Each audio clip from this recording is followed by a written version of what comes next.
Toast is the exchange student that you have like a 3-week affair with. Like, we can see that you don't have pants on. Somebody hit somebody with a pie. Do something.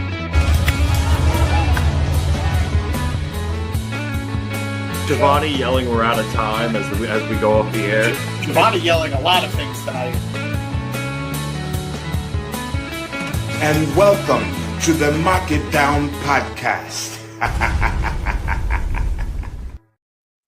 Hello, everybody, and welcome to another edition of the Mark It Down podcast. My name is Nick Cummings, joined tonight by Danny Hernandez. Almost screwed that up just out of habit, but I got it right, and we are back here once again, this time to review AEW All In Texas. Hell of a show. Woo! 6 hours of a fucking show. So, A, I hope you guys had your caffeine, and B, I hope you guys were able to hold your lunch in after that main event, which we are going to jump right into, which was Jon Moxley versus Hangman Adam Page for the AEW World Championship in a Texas death match. So, Danny, we've been talking all week about how this was going to, be the end of Avengers Endgame with everybody coming in, and we got some of that, but I think we got enough of it. But I also think that they did a great job of focusing on the two actual participants in the match for the finish, with Swerve Strickland actually coming in and giving Hangman Adam Page the chain that Hanger left in his locker room after their talk on Collision. If you guys didn't see that, you should definitely go back and watch it. It was beautiful. It was so great. And it also involved Nana handcuffing Marina, which was great. Hangman then tried to hang Moxley, which is the way he won their first Texas death match. Moxley was able to counter, but then Hangman hit a buckshot lariat onto the bed of nails that Moxley had brought into the ring, and then hanged him again, and that forced Moxley to tap out. And I would say anxious Millennial Cowboy, but I feel like he isn't as anxious anymore. But Hangman Adam Page is once again, Danny, your AEW champion. Oh boy, the ride that we rode tonight. Holy shit. First of all, let's go, Hangman. We got a happy ending. We thought we were going to get a happy ending. We were hoping for a happy ending. We were praying for a happy ending. But we still had that little bit of wrestling fan brain in us. We're like, they're not going to give us a happy ending. They don't want us to be happy. The Death Riders have made us miserable for so long. There's no way. But it happened. And oh my God, how beautiful it was. There are so many things to talk about with this match, but just off of something you were saying about how they gave everything enough time to breathe between the run-ins and the interference. This match, for better or for worse, or in my opinion, for the perfectly fine, will be compared to WrestleMania 40 forever. They're being compared beforehand. They'll be compared long after. Mm-hmm. In this case, it's not a bad thing. It's not a tribalistic thing. It is just an apt comparison. And they're both great for different and similar reasons. And one of those things that gets lost when talking about how good WrestleMania 40 was that the match before all the interference was actually really good. It was a good match. Like, Roman and Cody have really good chemistry. We got that here without us forgetting. Like, we got so much violence, so much brutality between these two that we're like, we're getting this good match, and we're not even at the interference marks yet. Or, they're a little bit paced out differently. So we got a good fight between these two, a little bit of interference, then more of a good fight between these two, and then some more interference. So let's not downplay how good this match was before the Avengers part. But yeah, it's hard to not talk about the Avengers part because we had with two huge returns. Yeah, two massive returns. One, a return of a guy we were worried might ruin everything in Darby Allin, and the return of the guy who was murdered a year ago to start this story, Bryan Danielson. Real quick, did you see that story how Brian was basically said that WWE reached out to him recently and told him to stop doing the yes chant, and he spammed the ever living shit out of it tonight. Like a huge fuck you. That's been a thing with them back and forth, I think, for a while. And at this point, I just don't think he gives a fuck. Yeah, no, but literally when he was doing media this week, it came up again, like that they reached out to him about it. I'm like, leave the man alone. You just can't do that. Like, I don't know. Yeah. Oh, yeah. Sting can't use the face paint in the baseball bat either because he went to WWE for a while. Fuck out of here. Yeah, it's insane. Imagine, like, yeah, Punk, you can't say it's clobbering time in AEW because you said that when you were here.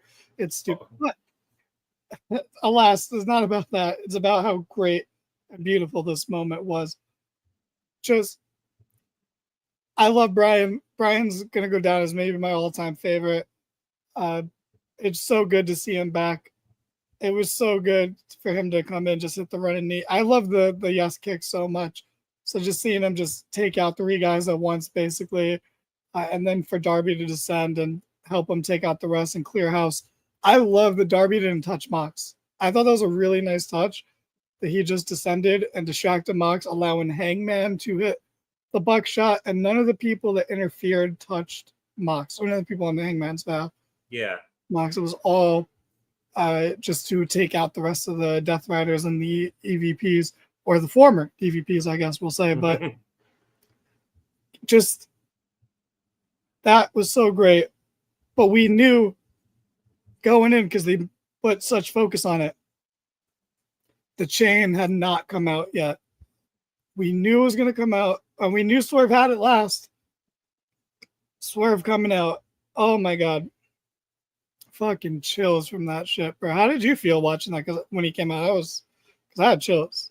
I mean, I had chills the entire match. Like, I was a child again, just marking out all over the place. I mean, this obviously helps, but you know, I loved the whole thing. I got a little nervous when Ospreay came out and they killed him using the same chair maneuver that they used on Samoa Joe earlier in the night.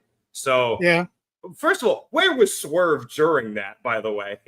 But I got a little nervous there, and I was a little nervous after Swerve and Ospreay had won initially. But as things kept going, and then I saw Marina get stuck, then I knew. I was like, oh, here we fucking go. And the end, just, it felt like a Western, you know? Like the two old rivals, they kind of settle their differences, and Swerve just kind of gives them the head nod and walks off into the sunset. It was perfectly done. So, I mean, I was running around my living room for most of this match just because I was enjoying it so much. When Hangman came out to the old theme and he came out the face tunnel for the first time in God knows how long, like, that's when I knew he was winning.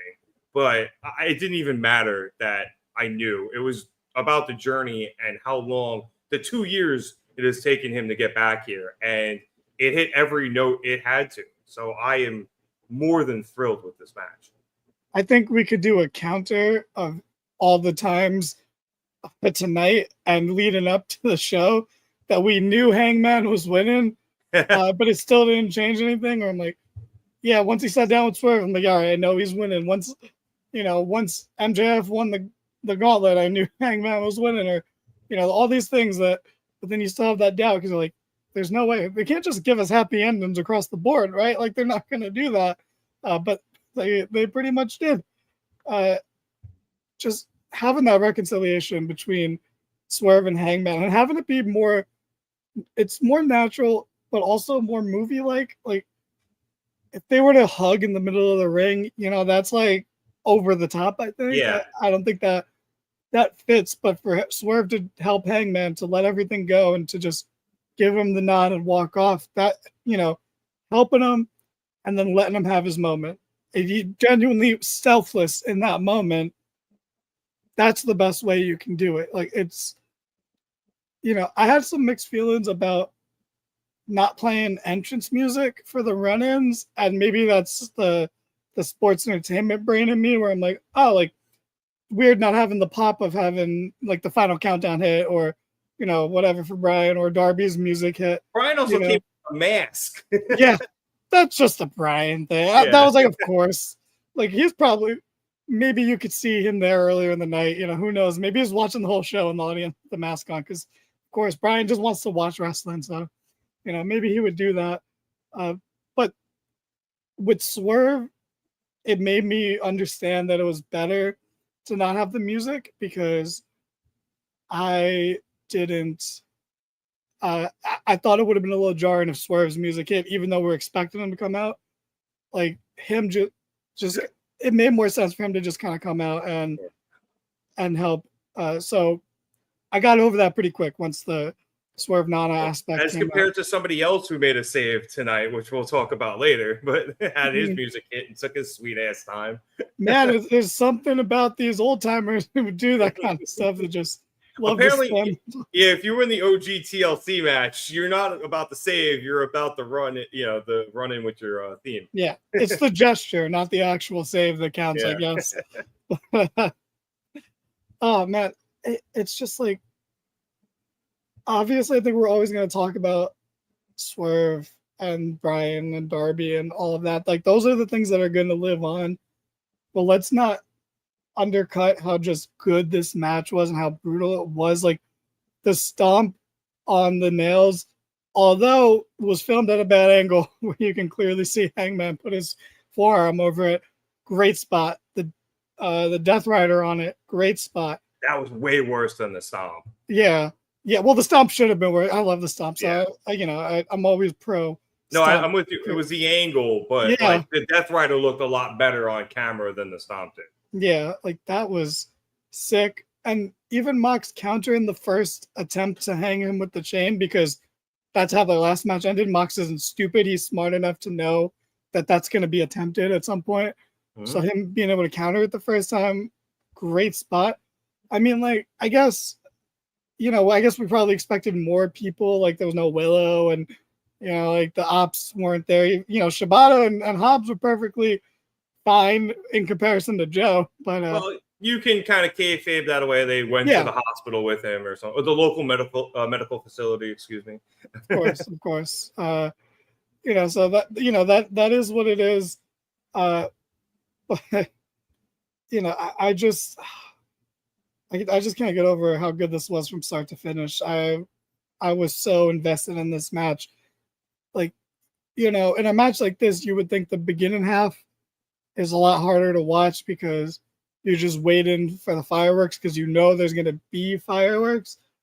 But it really flew by. Like, I did not find it dragging. I did not find like, okay, when are the people going to start coming? It was just good spot after good spot, like in this match. And I was a big fan of it. And I'll agree with you that the Ospreay part was the only part that I felt a little weird. Not in like a bad way, just in like this is weird that he's also being stretchered out. Like, I don't know what this means. But then I think it also kind of helped, well, not ties in, but the ending we got, Hangman was by himself still, like he was celebrating himself. Swerve gave him the nod and walked off. I think if you have all the baby faces come out in the ring and celebrate with them, that moment doesn't have as much weight to it. So it's almost good that anyone that, it wasn't a repeat of when the Opps won the trios titles and everyone came out to celebrate. Yeah. Like, it's actually good, I think, that we just got Hangman, and the moment was him taking the title out of the briefcase. And that little bit of extra time Hangman gave to just cry before he completely opened the briefcase to the title out, like, that was just so beautiful. Like, I can just gush over this forever. Like, I want us to try to stay coherent and like make points, but it's hard to not just be like, this was awesome, because it was awesome. Yeah, even like you're gonna nitpick again with stuff like the Ospreay thing, but yeah, like this was so much. It was fun. It was everything we loved about wrestling. So like, why sit back and try to nitpick when you could just sit back and gush over it and enjoy it and absolutely loved what happened? So yeah, I'm not going to complain. Like, I loved this. Again, I was running around my living room. This was great. So zero complaints. Swerve doing his best Clint Eastwood impression. I just wanted to get that out there, walking off into like it was perfect. And I do think that the fact, because I was kind of predicting everybody Moxley had beat up at the beginning of this run was going to come out and congratulate Hangman. But I kind of am glad, as you said, that they didn't do that, because I think it would have mirrored WrestleMania 40 a little too much. And as you mentioned earlier, like there was already the comparisons. So letting Hangman have his moment, like he conquered his demons, and not just Moxley, but like his inner demons and Swerve as well, who was, you know, part of his inner demons and his exterior ones as well. So I think this was more about Hanger and a little maybe less about AEW as a whole and like defeating the evil that is the Death Riders, which I think will come probably via Darby, to be honest with you. But I do think that was the perfect way to do it. Yeah, absolutely. There's really not much I would have changed about it. And like I said, it is perfectly fine that this and WrestleMania 40 will always be compared to each other, because they're both good in different ways. Like this, I compare it to, you know, I'm now like a theme park fucking enthusiast now, but I compare it to like, this was a crazy roller coaster with an insane drop and so many airtime moments and twists and turns and corkscrews and elements. And it's thrilling. It's so exciting. It's scary. It is just intense. There's nonstop intensity. Whereas WrestleMania 40 or even just WWE versus AEW is more like a Disney or Universal ride, where it's like, it's still a good ride, but it's also really well themed and looks pretty. And it's more about the overall like experience. And they're both good, like at their own things in their own separate ways. And it's like, well, I will always compare these, as wrestling fans will always compare these two events and moments. But and this is the one of the few cases where I don't think it's a bad thing. I think both ones are good and they both do their own thing so well, so that like this is one where we can not be tribalistic for once and just have something that's similar but in good ways. That's how I feel about this. I think we'll be talking about this one for a long time, the same way we still talk about WrestleMania 40. Like it was that long ago. It was a year and a half ago. But still. No, but I think it kind of epitomizes, though, the style of WWE versus the style of AEW. You had two, no disqualification matches against somebody who has held the title hostage for a lengthy amount of time versus the hero of the company, one of them technically being from the other company, but we'll let that slide. And you have all of these run-ins and big time returns and everything. But one of them was, I don't want to say more sanitized. It was just, obviously there was a lot less blood and violence, and one had the blood and violence we expect of that company. And it's kind of one of those, different strokes for different folks kind of thing. You can do a similar match in a different style. And I think you can look at both of them and say both were amazing for what they were and what they were trying to be. So hopefully, the tribalism will always, unfortunately, probably leak into this conversation. But I love the end of WrestleMania 40, and I loved the end of All In Texas for what they were. And you can make the comparisons all you want, but they were just both great. And I kind of feel like that should just be the end of the discussion. No, I agree. Like, I was at WrestleMania 40, and I'm so glad I was for that moment. I mean, there was other good parts of the show, but being there for that was great. I was so close to going to this, and I'll always have a little bit of regret. But our very own James Gisant, I want to say, was there, and specifically telling us to hype up the Hangman video he shot. Oh my God, yeah! Please go if you want to see what happened after the show went off the air. James took the time to film it professionally, I assume, and legally, I assume. So check it out on our YouTube channel. Yep. When you're done here with us, you can check out that video on the channel. Yeah. So. Or just open a new tab if you're, on a computer and watch both at the same time. I'm sure the audio overlapping won't be jarring or give you a headache. It's fine. But I want to hop into some of these comments. We got our ride or die Maria. What is Maria. up? I also want to quickly say hi to Dev. Dev was here at the jump. I said hi to him in the chat, but I want to say hello to him here officially. What's going on, Dev? Good to see you. If I may take the by all means here. Maria calling this the best pay-per-view of the year. Yeah, it was up there. I mean, Double or Nothing was also really fucking good. Yeah, and so was Revolution. Like, yeah. I mean, there's the big five now, I think, for AEW. I mean, technically, All Out is still one of the big ones, but it does kind of get overshadowed by All Revolution, Out. Double or Nothing, All In. Yep. Yeah. But yeah, so they always, come correct with those, but this is their biggest one, and I think they actually did it. Maria called it an excellent finish for the main event. The only complaint was it was 6 hours. I'm with you, Maria. I'm supposed to be at a party 100%. right now, but I'm here with you guys because, you guys come first. Because James is too lazy to fucking show up to work. But I agree. That'll always be my complaint. Don't be surprised if James makes a surprise appearance from his phone. I wouldn't be surprised if he called in. And don't surprise if I kick him mid-sentence. or the internet does. Maria also said Daniel's appearance was an amazing surprise. And it was one of those things where I don't want to call it expected, but like I think we all kind of had an inkling. Yeah. But either way, it was still unbelievable. I thought for a split second it was Darby because Darby had the beard in the video. Yeah. When he was on Everest, and I was like, "Is that Darby?" I was like, "Nah, it's too like bulky to be Darby." And then he did the yes, and I was like, "All right, not Darby." Yeah, it was so good because it's coming, but you didn't know the order, you didn't know when in the match. Like it was hard to nail. Like all I knew is Swerve had to be last, otherwise it would be a misfire. Yep. But like I didn't know if it would be like back to back to back, or like they spaced it out. It was Brian and Darby back to back, and then Swerve was spaced out further, which was good because it let the match swing back and forth, and it really made you have a little bit of doubt of like, oh shit, is the tide not gonna is this not the end? Are we still doing this? I thought they timed the appearances very, very well.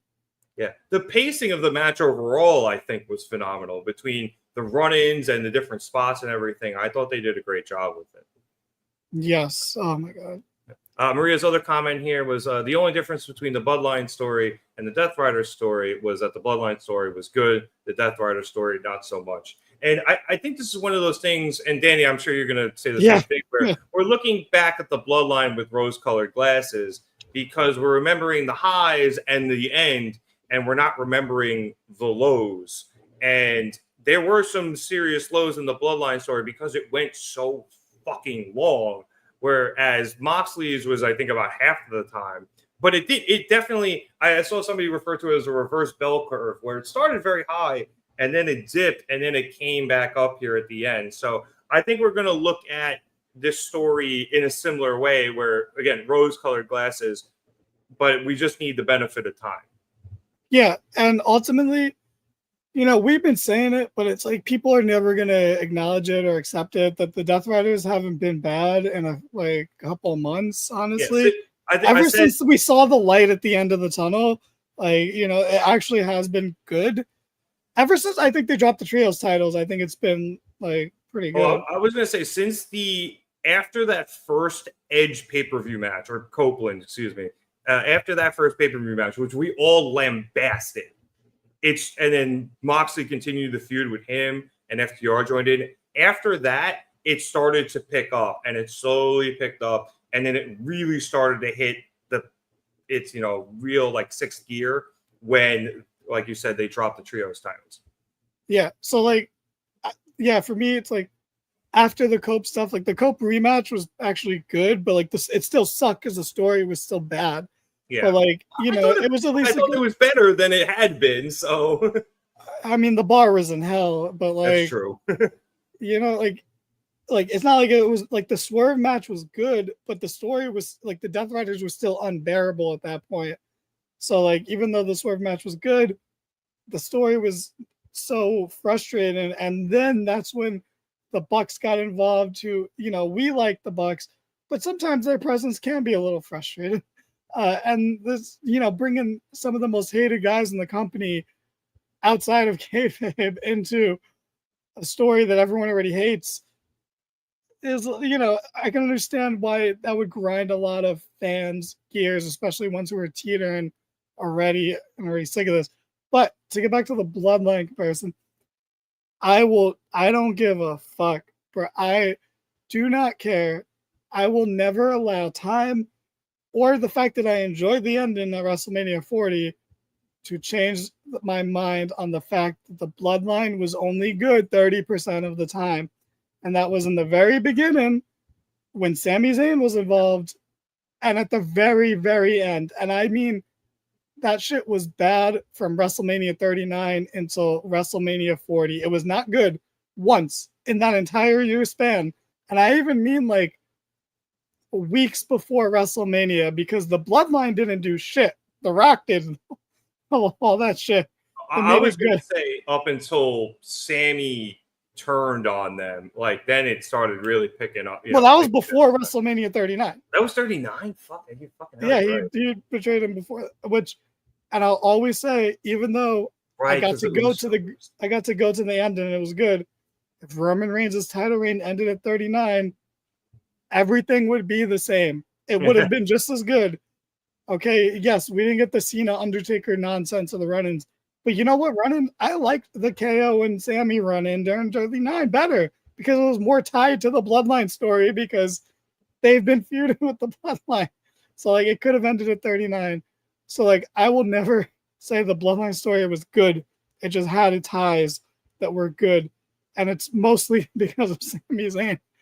And like, but again, like you don't remember the shitty stuff when you look back on stuff later. You remember the good stuff, and that's why I think people remember the bloodline stuff great. And we're still looking at the Death Rider stuff while it's still in the present. And when we look back on it later, we're going to remember the highs and not really, we'll be like, oh yeah, there was that kind of lull in the middle, but we're not going to be like, oh, that fucking sucked, So I think this will be, I know we're kind of doing a post-mortem now of Moxley's title reign and the Death Riders revolving it, but I think it'll be looked back on fondly to a certain point, especially because it was also part of the catalyst that has brought AEW back to where it was kind of when it started. So I'm good with what happened. I'm good with what happened tonight, what happened in the past. Was there a lull there in the middle? Yes, because it got so repetitive that Death Riders kept coming in and beating everyone down, and Moxley would retain, and it got a little annoying, but it worked out in the end. So yeah, I would say, similar to the way I just described the bloodline, like 40% of it was good. Yeah. But that chunk in the middle takes up a majority, honestly. And reverse bell curve. Yeah, like the lows were lows, and even like before it got really bad, it was still like, like when they had the fatal 4-way, I think it was like World's End or whatever. I was like, what are we doing here? Like kind of thing. But still, now that it's over, it did accomplish its goals. Technically, it was successful in that regard. But I'm just happy we are. It's like one where it's like, was it worth it?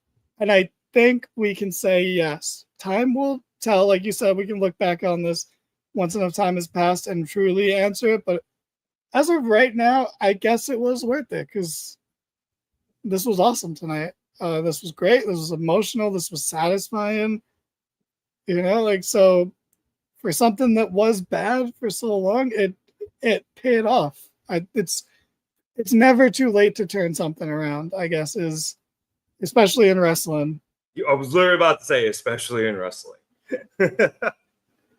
All right. I'm sure we have plenty more time in the future to continue to do the postmortem on this, as I mentioned, but we're going to move on here. And I'm going to go a little out of order than what we talked about, because I know Maria's in the comments, and I know she's going to want to talk about Timeless Toni Storm versus Mercedes Moné for the AEW Women's World Championship. And we had the ending of this match where after Toni was able to knock Mercedes down on the top rope, Toni kissed her and then hit an avalanche Storm Zero to retain her title and give Mercedes her first singles loss in AEW. Danny, I had no idea who was going to win this. I was incredibly back and forth throughout the match. When Toni hit the triple Storm Zeros and Mercedes kicked out, I thought Toni was done. Yeah. But this was billed as the biggest women's wrestling match, at least in North America, of all time. It was billed with the potential that it could be the best of all time. And up into the point on this card, it was definitely match of the night. I don't know if it reached the heights of greatest women's match of all time in North America, but it's definitely on the list of top 5, at least for me. Yeah, this was me. It's hard. I think this was match of the night, but it's hard to say when the main event was a spectacle like it was. But like technically, maybe this might have been retro. Like in terms of like technical wrestling, like in the ring, 1-on-1, like with actual rules and shit.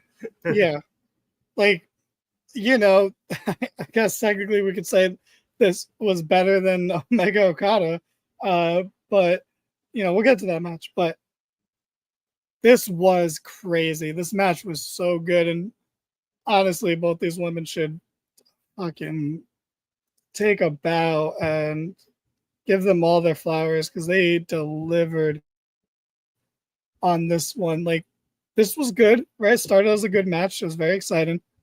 But, I didn't know who was going to win. This was the hardest to predict match on the show for me, besides the gauntlets, because you don't know who's in them. But, it is so hard going into, like, I picked Okada. I thought Okada was going to win. Like, we all thought Hangman was going to win, but we had that doubt of like, okay, but will he? But like, that's still everyone's like pick is like, okay, it's Hangman. We're not flinching, like as it goes. But, this is where I'm like, I want Toni to win, but I also want Mercedes to win. And like, whatever happens is the right choice, I think. Like, I don't think there was a wrong choice to be made here. And this made it so hard to predict. But the match itself was so good. And like, it kept going to the point where I was like, when will this match end? In a good way, complimentary, not derogatory. And how, too. Yeah, because Toni hit the Storm Zero, but then she hit the WWE Storm Zero, like the Tiger fucking power bomb. The Tiger Driver, yeah. Yeah, and that didn't do it. And then she hit her, like, 2-off finisher from when she got called up to SmackDown, which is, like, that convoluted, like, over the back, like, into a DDT thing. Yeah, was that a DDT or a neck breaker? Well, it's supposed to be a DDT, but, like, she fucking flung Mercedes around. Mercedes went flying for that shit. And that didn't work either. So I'm like, okay, what is it going to take? Because they did all this other stuff, I didn't even think about an Avalanche Storm Zero, even though, like, of course, you never discount an Avalanche version of a finisher. Like, we've been watching wrestling long enough to know that one of those is probably going to happen in a match like this. Yeah, unless it's John Cena versus AJ Styles, then everyone kicks out of the Avalanche. Yep. Oh god, I was in the crowd for that. That was amazing. But yeah, it worked then. Yeah, but like he didn't hit 3 AAs in a row, so like maybe that's where he went wrong.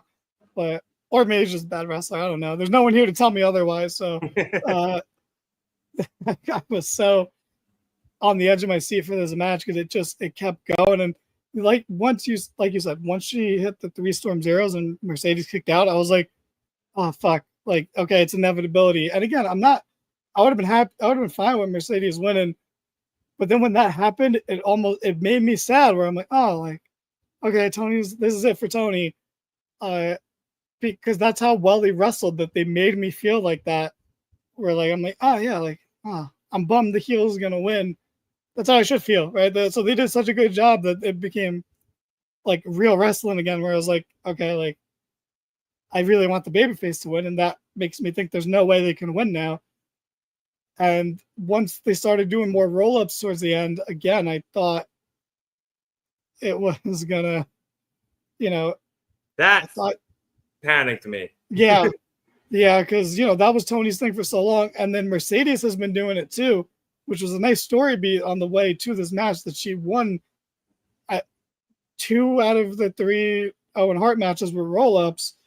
And, kind of was like, I can do your thing just as good as you. to the point where the roll up was also a finisher in this match that was kicked out of.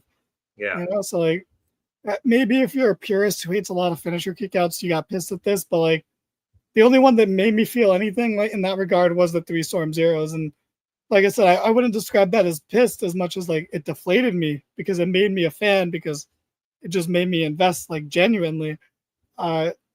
So look, I know Maria's not happy. Yeah, she's going off of the comments right now. I'm waiting until you're done to get to them. I think this was the right decision. The most exciting part about Mercedes at this point is what happens when things go wrong. We have seen her succeed for a year and a half straight, and she has been great. She's put on some of the best freaking matches like in this time span. And she finally lost. What the hell is she going to be like now? What does Crash Out Mercedes look like? That is so exciting. And I'm so glad it was Toni that did it, because, yeah, could you do it with someone like Willow? Absolutely. Or Athena. I know a lot of people wanted that. Or Athena. But I love that Mercedes put over the biggest star AEW's women's division has created in its entire lifespan. I think that's beautiful. I think that's the right move, to have her first loss be to the division's ace, so that now you still have a title for Mercedes to lose, and whoever takes that from her is going to get a big rub and a huge pop. And now whoever beats Toni is also going to get that same thing. So now, again, I love the division of equity here, which is why obviously I don't want Mercedes to lose the TBS title before this, but I didn't want her to hold both titles because the division needs it. And after watching that gauntlet, how could you not want the titles to be separate from each other? Because look at this division. This division is the best it's ever been in terms of like name wise. And, you know, I've been a fan of people from the past.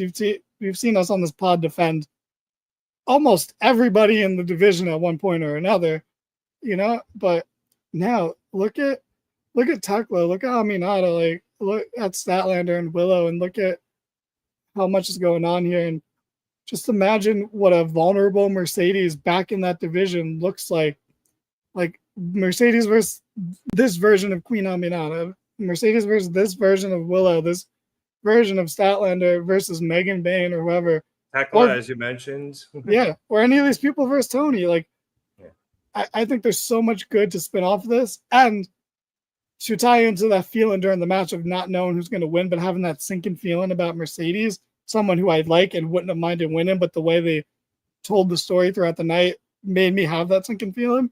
Athena winning the gauntlet was like, oh, fuck. Like, Toni's losing. That's it. Like, it's a wrap. Like, a lot of people thought that. Yeah. I was like, oh, like, it's over. Like, I don't know if I'm going to get as invested in that match. But no, the match was so good that, like, I got reinvested and I went through all those emotions again, because Mercedes is so good in the ring. Toni is so good in the ring, which is not talked about enough. We talk about it plenty. Actually, let me pause that real quick. Let me interrupt myself to say, you and me, Rev, let's just give ourselves just a light round of applause. Golf clap. We were on Toni's team the whole time, from the debut until now. We called this in your face, James, Eric, Chad, everyone in this podcast group that was like, I don't see the big deal about Toni Storm, or like, this isn't that big of a deal for a sign-in. Me and Rev were right the whole time. I've been on Toni Storm since she had a backwards flapper and snapback in NXT. So, of course, but in terms of jumping to AEW, you know, yeah, like, that's It's one thing to like someone in WWE, but you know, it doesn't always translate. Yep. So we deserve that. We knew, you know, Toni. This is how I felt when all my friends thought that Ted DiBiase Jr. was going to be the breakout of Legacy. I was like, no, it's fucking Cody. You know, it's the same thing but better, because Toni. I love Cody a lot, but it's fucking, I don't care. I like Toni Storm more than I like Cody Rhodes. So like, we deserve this. We really do deserve this. But And so does Tony. yeah, so does Tony too. I just want to give us some props, Yeah. But like, And I'm so glad. Sorry, No, go. So does Mercedes. I think I know I'm trying to get to some of her stuff here. No, we can get into our comments. I think her best comment was, even though she disagrees with the decision, and I understand, she did call it the greatest women's match of all time, and I do think there is an argument to be made. Funny enough, I was watching the show with my cousin, and I said the thing they're trying to probably top is Sasha versus Bayley take over Brooklyn. So either way, Mercedes has it, Yeah, exactly. So I think they got pretty close to that. And I know, Maria, you're upset. Bummer, wrong decision. And at least, like you said, you have the second most important women's championship in AEW and women's wrestling. And I think that's a good way to look at it, because I do think that Mercedes losing here actually opens up, I think, and then you reference this, so many better stories for Mercedes, because now she can lose. And I think that opens up so much more for her, especially because, and again, to reference your point, I counted, there were 11 women in the women's casino gauntlet match, and 14 were participating because of Anna and Penelope and Harley and Sky Blue all getting involved. So it actually, and we'll get to that because I have a lot of good opinions on that match. Yeah, no, it was great. So you see how stacked this women's division is. And now that we have done this match, which granted they had to do and was phenomenal, but we can move forward and allow some of these women to move up the card and challenge not just for the AEW Women's Championship, but for the TBS title, and legitimately have a chance to win, outside of kayfabe. So I'm very excited to see now what they do with this division, because there is so much more freedom of movement. And there's also the rumor of the tag titles, which we'll see if that happens, but that can open up a lot of doors for a lot of women as well. Yeah, I think it'll happen by the end of the year, but we'll see. Yeah, I'm excited for everything the women's division has coming. And I'm not going to call this the peak of the women's division, because I still think they could keep rising. But this is definitely a showcase of how good this division is and can and will be. Yeah, absolutely. Oh, I don't want to get tribalistic, but we gotta. Dev mentioning the WWE women's division is a lot better than AEW, and I think, and then you can take this after I say what I say, but I think across the board the women's divisions are very good right now, just in general. I think you have so much talent in AEW's women's division. Yes, you have so much talent in WWE's women's division that they're having a whole pay-per-view for it, even though they're basically torpedoing it by putting it tomorrow. NXT's women's division is stacked, and TNA's women's division unfortunately got raided a little bit, but they always tend to build back up and come back strong. So yeah, they'll never die. Yeah, so women's wrestling generally, Dev, across the board is in a great space, Dan. It is. I agree. Talent-wise, yes, talent-wise, it's the best it's ever been. But in terms of presentation, all right, ladies and gentlemen, we're getting James Sasanti live on the street outside of All In. James, it's very loud. There's a lot of music. Can you hear us, or are you just running around? Barely. I'm trying to find a place away from the party. Hold on. Did you abandon your dad? What the fuck? Yeah, how's Papa G? He's eating barbecue right now. He's very happy. All right, we can hear you pretty good over here. What's going on? So, you in the bullpen? This is the AEW after party for All In. It's pretty crazy. Bobby Lashley, Shelton Benjamin, Scorpio Sky, Bryce Remsburg, all just walking around so far. The Outrunners were just on stage. It's a little nuts, but it's fun. All right, so real quick, how did you enjoy the show live? What did you think? And how happy are you that or how upset are you that Kenny Omega lost? Love the show live. I know I heard it a lot from you guys throughout the night in our chat that the crowd sounded pretty quiet. I lost my voice after the second match. After the second match. The energy was electric. This crowd wanted to be here. We were all in on this show. No pun intended. Pun intended. That was a lie. Of course. The main event was fantastic. I'll be honest, I almost wanted more chaos, more interference, but it was, oh shit, that's Don Callis.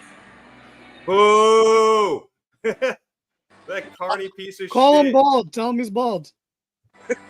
He's never heard that before. Wait, he's about to come out. Boo him. Boo that man.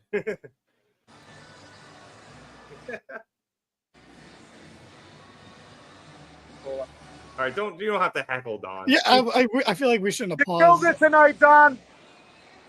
All right. How do you know? You couldn't hear his commentary. I mean, I saw what he did otherwise. I saw what else he did. But look, the main event was fantastic. Hangman was perfect. He is the heart and soul, just like that sign said. It was great seeing him win. It was an emotional moment for so many people here in Texas, here in Arlington. As for Kenny, I'm not even sad. I came in today expecting him to lose because he was already up in the series. The series is now tied 2-2-1 between Kenny and Okada. And quite frankly, Kenny Omega is already the first Grand Slam champion in AEW. He didn't need to win this. I'd rather, if he's ever going to win this title, I'd rather see him win the Continental Classic and get it there. So I'm not heartbroken. I'm very happy. I'm very satisfied. That match was the reason I came to Texas, and it lived up to the hype.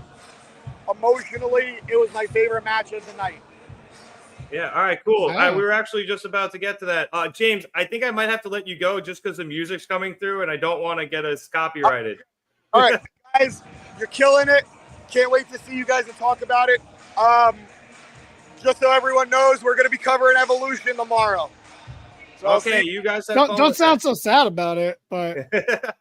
keep posting pictures of tonight and everything. Keep posting them on our Instagram, which we'll constantly plug throughout the show. Yeah, check us out on Instagram so you can follow the rest of James's adventures. James, too sweet. Thank you for joining us live from All In Texas. kick me out of here because I don't want to end the stream. All right, I got you. I got him.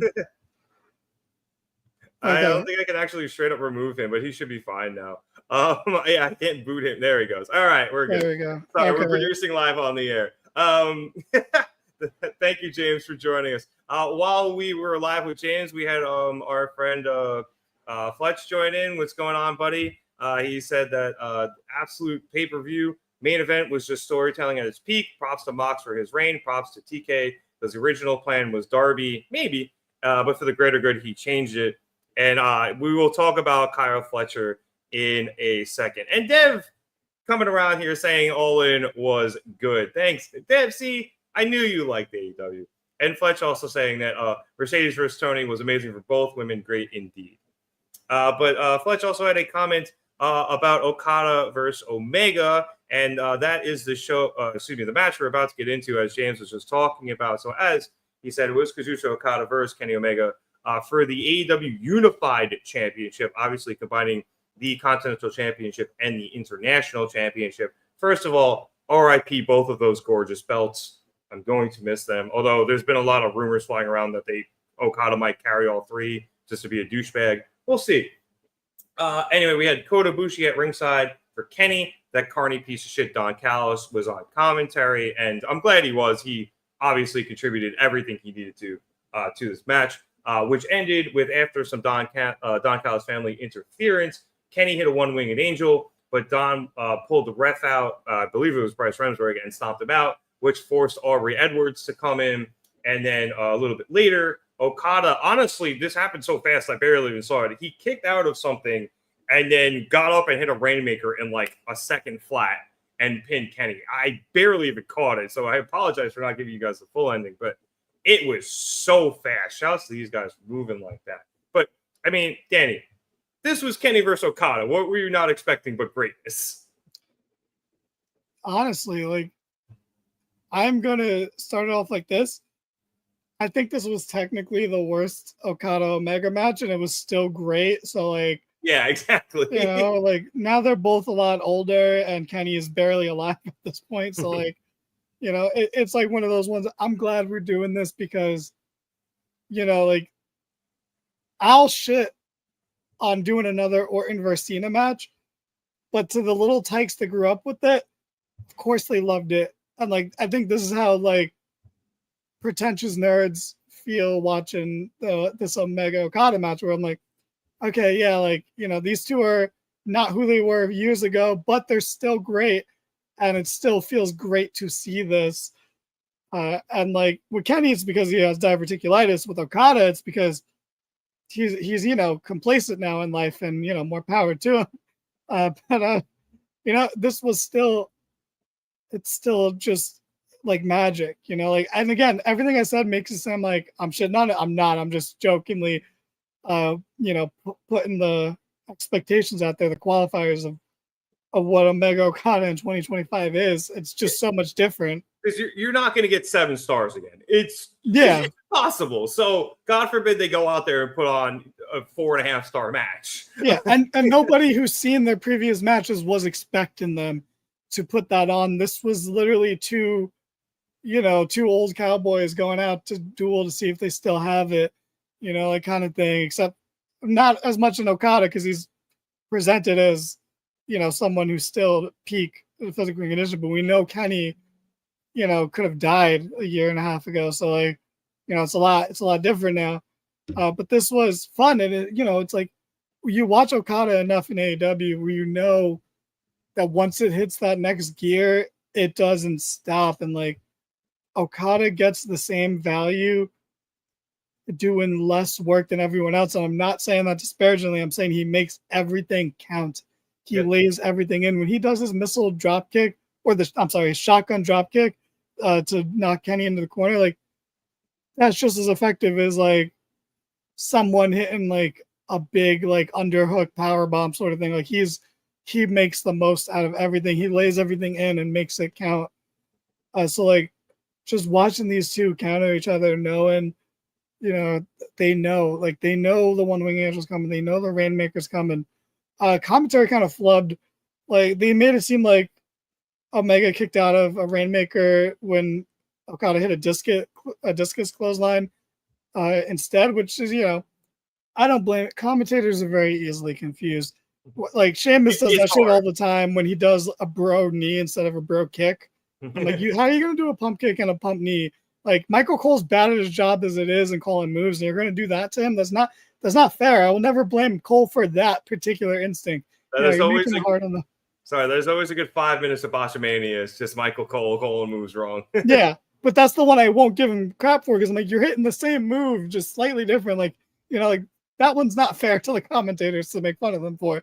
It's like I won't shit on the commentators for messing that up, but like, you know, like I love that they brought JR out for this too. Like Kenny loves having JR call his matches. I feel like he's just, and I love when they bring JR out for like the main events. You know, it gives it that kind of feel, and like there's a weight to it. Yeah, and like JR still has it, but like when you put him out there for a 5-hour show, he's gonna be terrible because he's an old man and he gets grumpy, and like I don't blame him.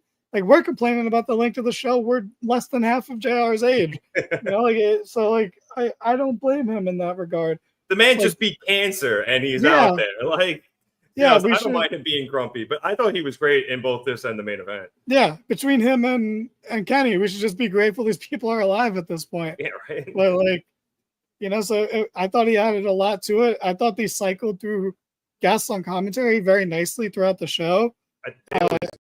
Yeah, you know, and even swapping out. Like, I love Taz, I love Nigel. Like, you know, I still love Tony Schiavone. I know a lot of the fan base is kind of like over him as a commentator, but I still like him. You know, he still buys in enough, you know? You know what I always love about Schiavone? Because he was away from wrestling for so long and he was so burnt out on it. When he came back, he had such this like newfound exuberance, like he was like, watching it for the first time. I still remember, as James just says, he took a picture with your girl Chris Statlander there, Danny. So be jealous. Now I'm really mad I didn't go. Well, I'd be here on my own right now, so that would be unfortunate for me. But it is what it is. But I still remember it was like one of the first episodes of Dynamite Tony was on, and somebody hit a boss man slam, and Excalibur called it. And Tony goes, "Wait, we call those boss man slams now?" And Excalibur was like, "Yeah, after a big boss man." He goes, "That's awesome! I didn't know we did that." Like, and I feel like Tony still kind of has that exuberance with him, where he's like, I feel like AEW has brought back his love for wrestling because WCW just killed it. And say what you will about Shivani, but he still brings that exuberance, and I will always love him on commentary. And you say that, and it kind of came out tonight in the tag match with the Bucks, because he was like, when I first started here, that's when I first saw the Bucks. I didn't, I wasn't watching wrestling before. He literally talked about it on the show tonight, where he was like, so that was my first impression of the Bucks, and I immediately was like, oh, they're the best tag team in the world, kind of thing. And was like, oh yeah, he literally like. And then they fought the Lucha Brothers, and yeah. I wish those guys didn't retire. I wonder what they're up to now. But well, no, Phoenix is a tag team. Good for him. But I'm just kidding. Penta's doing great. No shade at Penta. He's doing great. But I can't. It was just great. Like, I think this match was the only match that could have been sandwiched between the other two big title matches. Like, I think if you put the women's match here, it doesn't work as well. Like, I think it's almost like it is a cool down match while being an amazing match at the same time, because Okada likes to slowly build his matches. Yeah. And that gives people time to catch their breaths. It's not time for people to not pay attention, but it's time for them to relax and regain their composure so they can pop for the big shit they're going to do in the second third of the match and the last third of the match.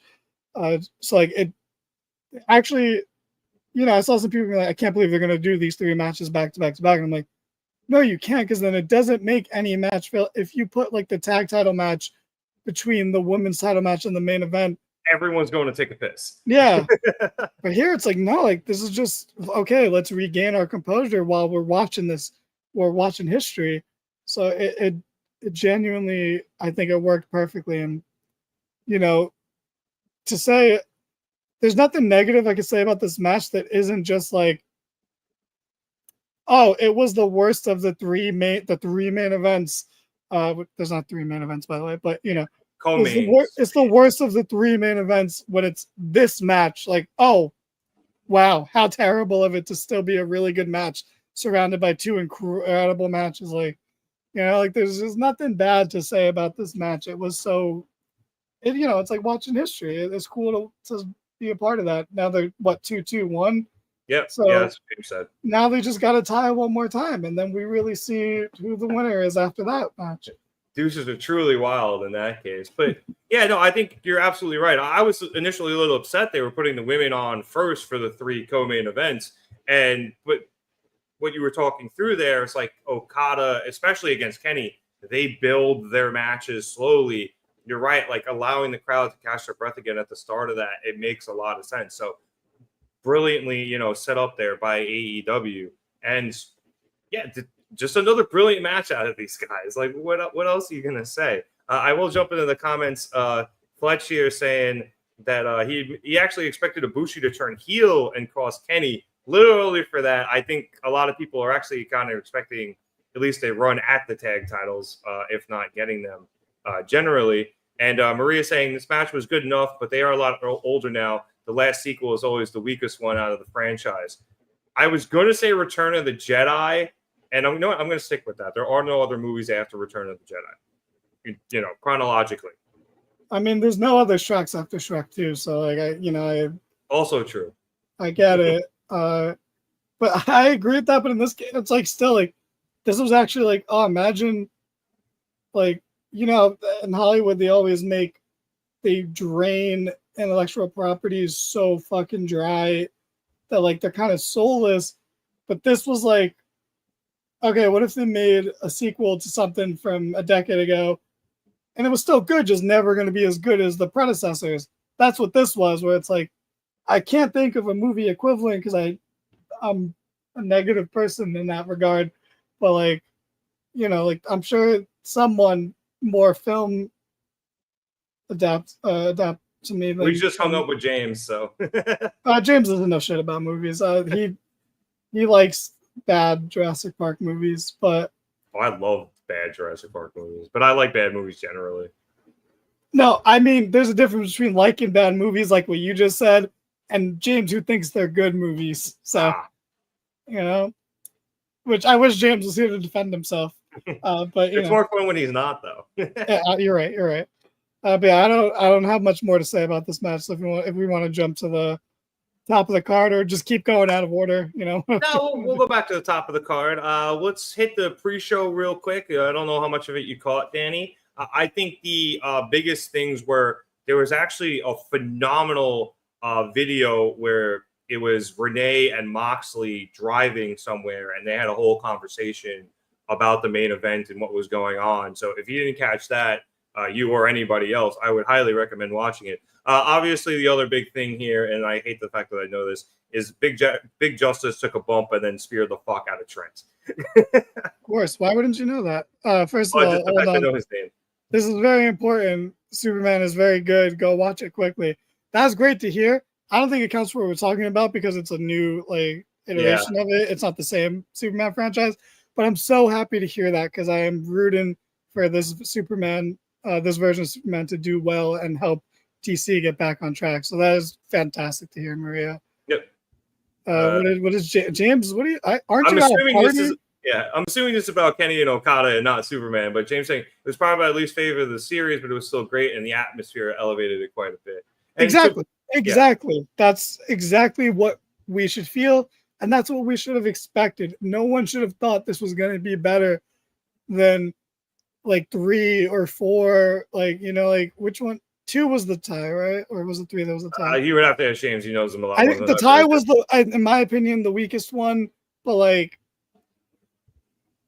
they're all great. It's like, you know, it's like, and it's also this was a chance for an entire new audience to see this live. All the other ones were in Japan. You know, this is the first time they've had this match in North America, at least one-on-one. So I think that's another big reason why it's historic and important and why everyone was marking the fuck out. Yeah. And also for the oh no, go ahead. I was saying Maria saying this was an excellent conversation. Thank you. We appreciate it. What were you going to say, Danny? I was going to say, to get back to what you were saying on the pre-show. Pre-show. I think Renee has been an unsung hero in this whole story because she's had to balance just doing her normal job as a interviewer and a host, and you know, while constantly having it acknowledged that her husband is a murderer, and like a borderline neo-Nazi running around like fucking committing acts of terrorism against the company, and for the most part, she handled it pretty well. And even in that pre-tape in the car, like the way she was uncomfortable during it, and you know, like just her acknowledgement of what her husband's doing, you know, is I think a nice touch to the story that will always go under the radar because it's designed to. And it was on the pre-show. Yeah, but even like, you know, when they did the tape in like a basement, the promo where Mox was like, "Why do you need to see the title? Why, you know?" But, you know, that where Pac was like in a sauna sweating in his gear while everyone else was wearing normal clothes. That was online. That wasn't even on Dynamite. I think they showed a clip of it, but most of it was online. It was one of the back shows. So I think it's one of those nice things where, and I apologize to cut you off, but it's one of those nice things where, like, if you want to go and find the lore, it's there. And if if you just want to watch it, what they're presenting on Dynamite or even Collision, if you go that far, then you don't have to, and you're not necessarily missing it. One thing wrestling has done really well overall across the board is if you're looking for more, it's there. You can always find it. There's always more lore to be uncovered. There's always extra bits going down. Some of the best interviews you'll ever see never make it to TV, you know, and across all the promotions, you know, like it's always there. And sometimes key things, you know, like this is a niche example, but you know, one of the most praised video packages of all time is the Daniel Bryan like monster one before WrestleMania 30. In that, there's a key line where he's like, "They don't have the power, we have the power."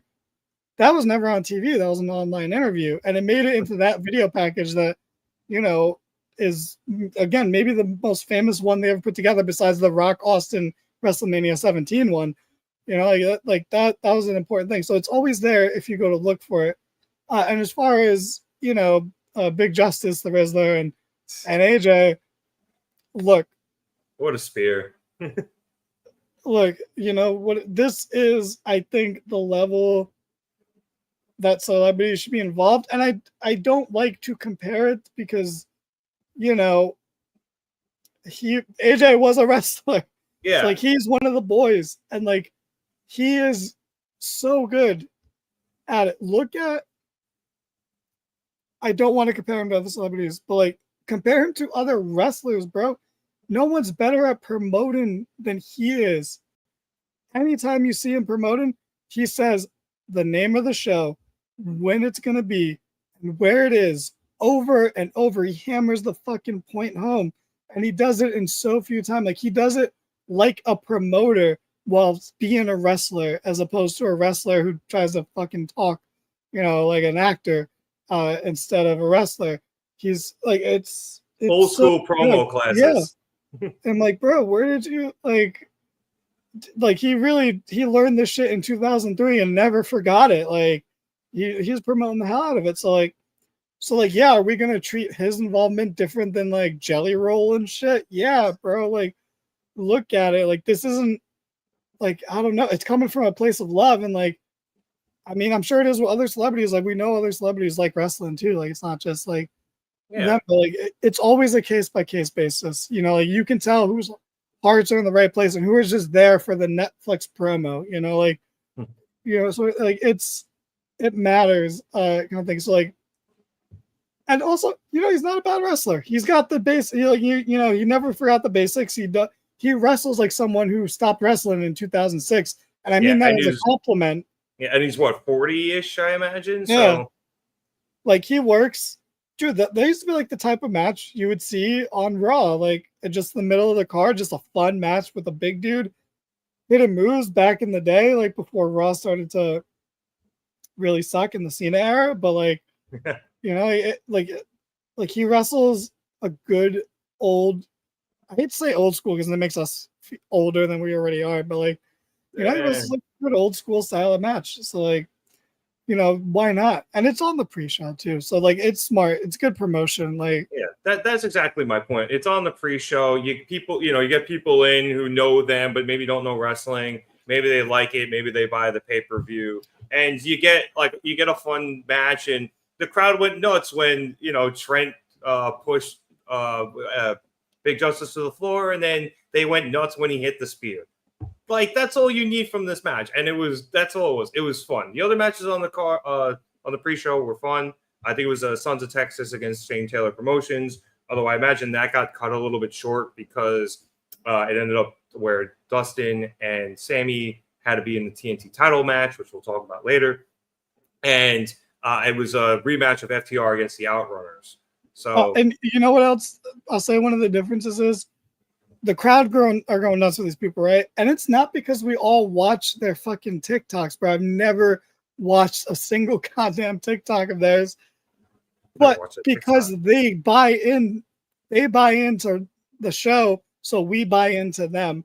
Yep. We are cheering for them because they are investing in it, and they're, like, they are indulging in our world, and they're, it's a perfect, and like, that's why Bad Bunny was great. Like, I wasn't cheering for Bad Bunny because I like his music. Like, I do like his music, but like, it's not like, it's not my type.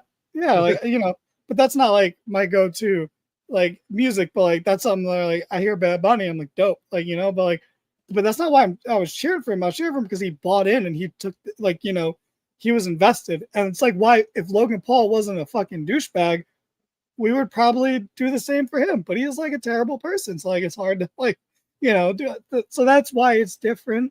And that's why there'll always be differences. And it's always a case by case basis. Like, celebrities will always be involved with wrestling. We can't stop it. We can dislike it. Everyone's valid for disliking it when it happens, especially when it's insulting. And the jury's out on Jelly Roll. I don't listen to his music. He He kind of gets it though. You can tell. I'm certain that his music is bad. I've never heard it, and I'm just gonna say it blindly like and confidently. I've heard some. You wouldn't like it.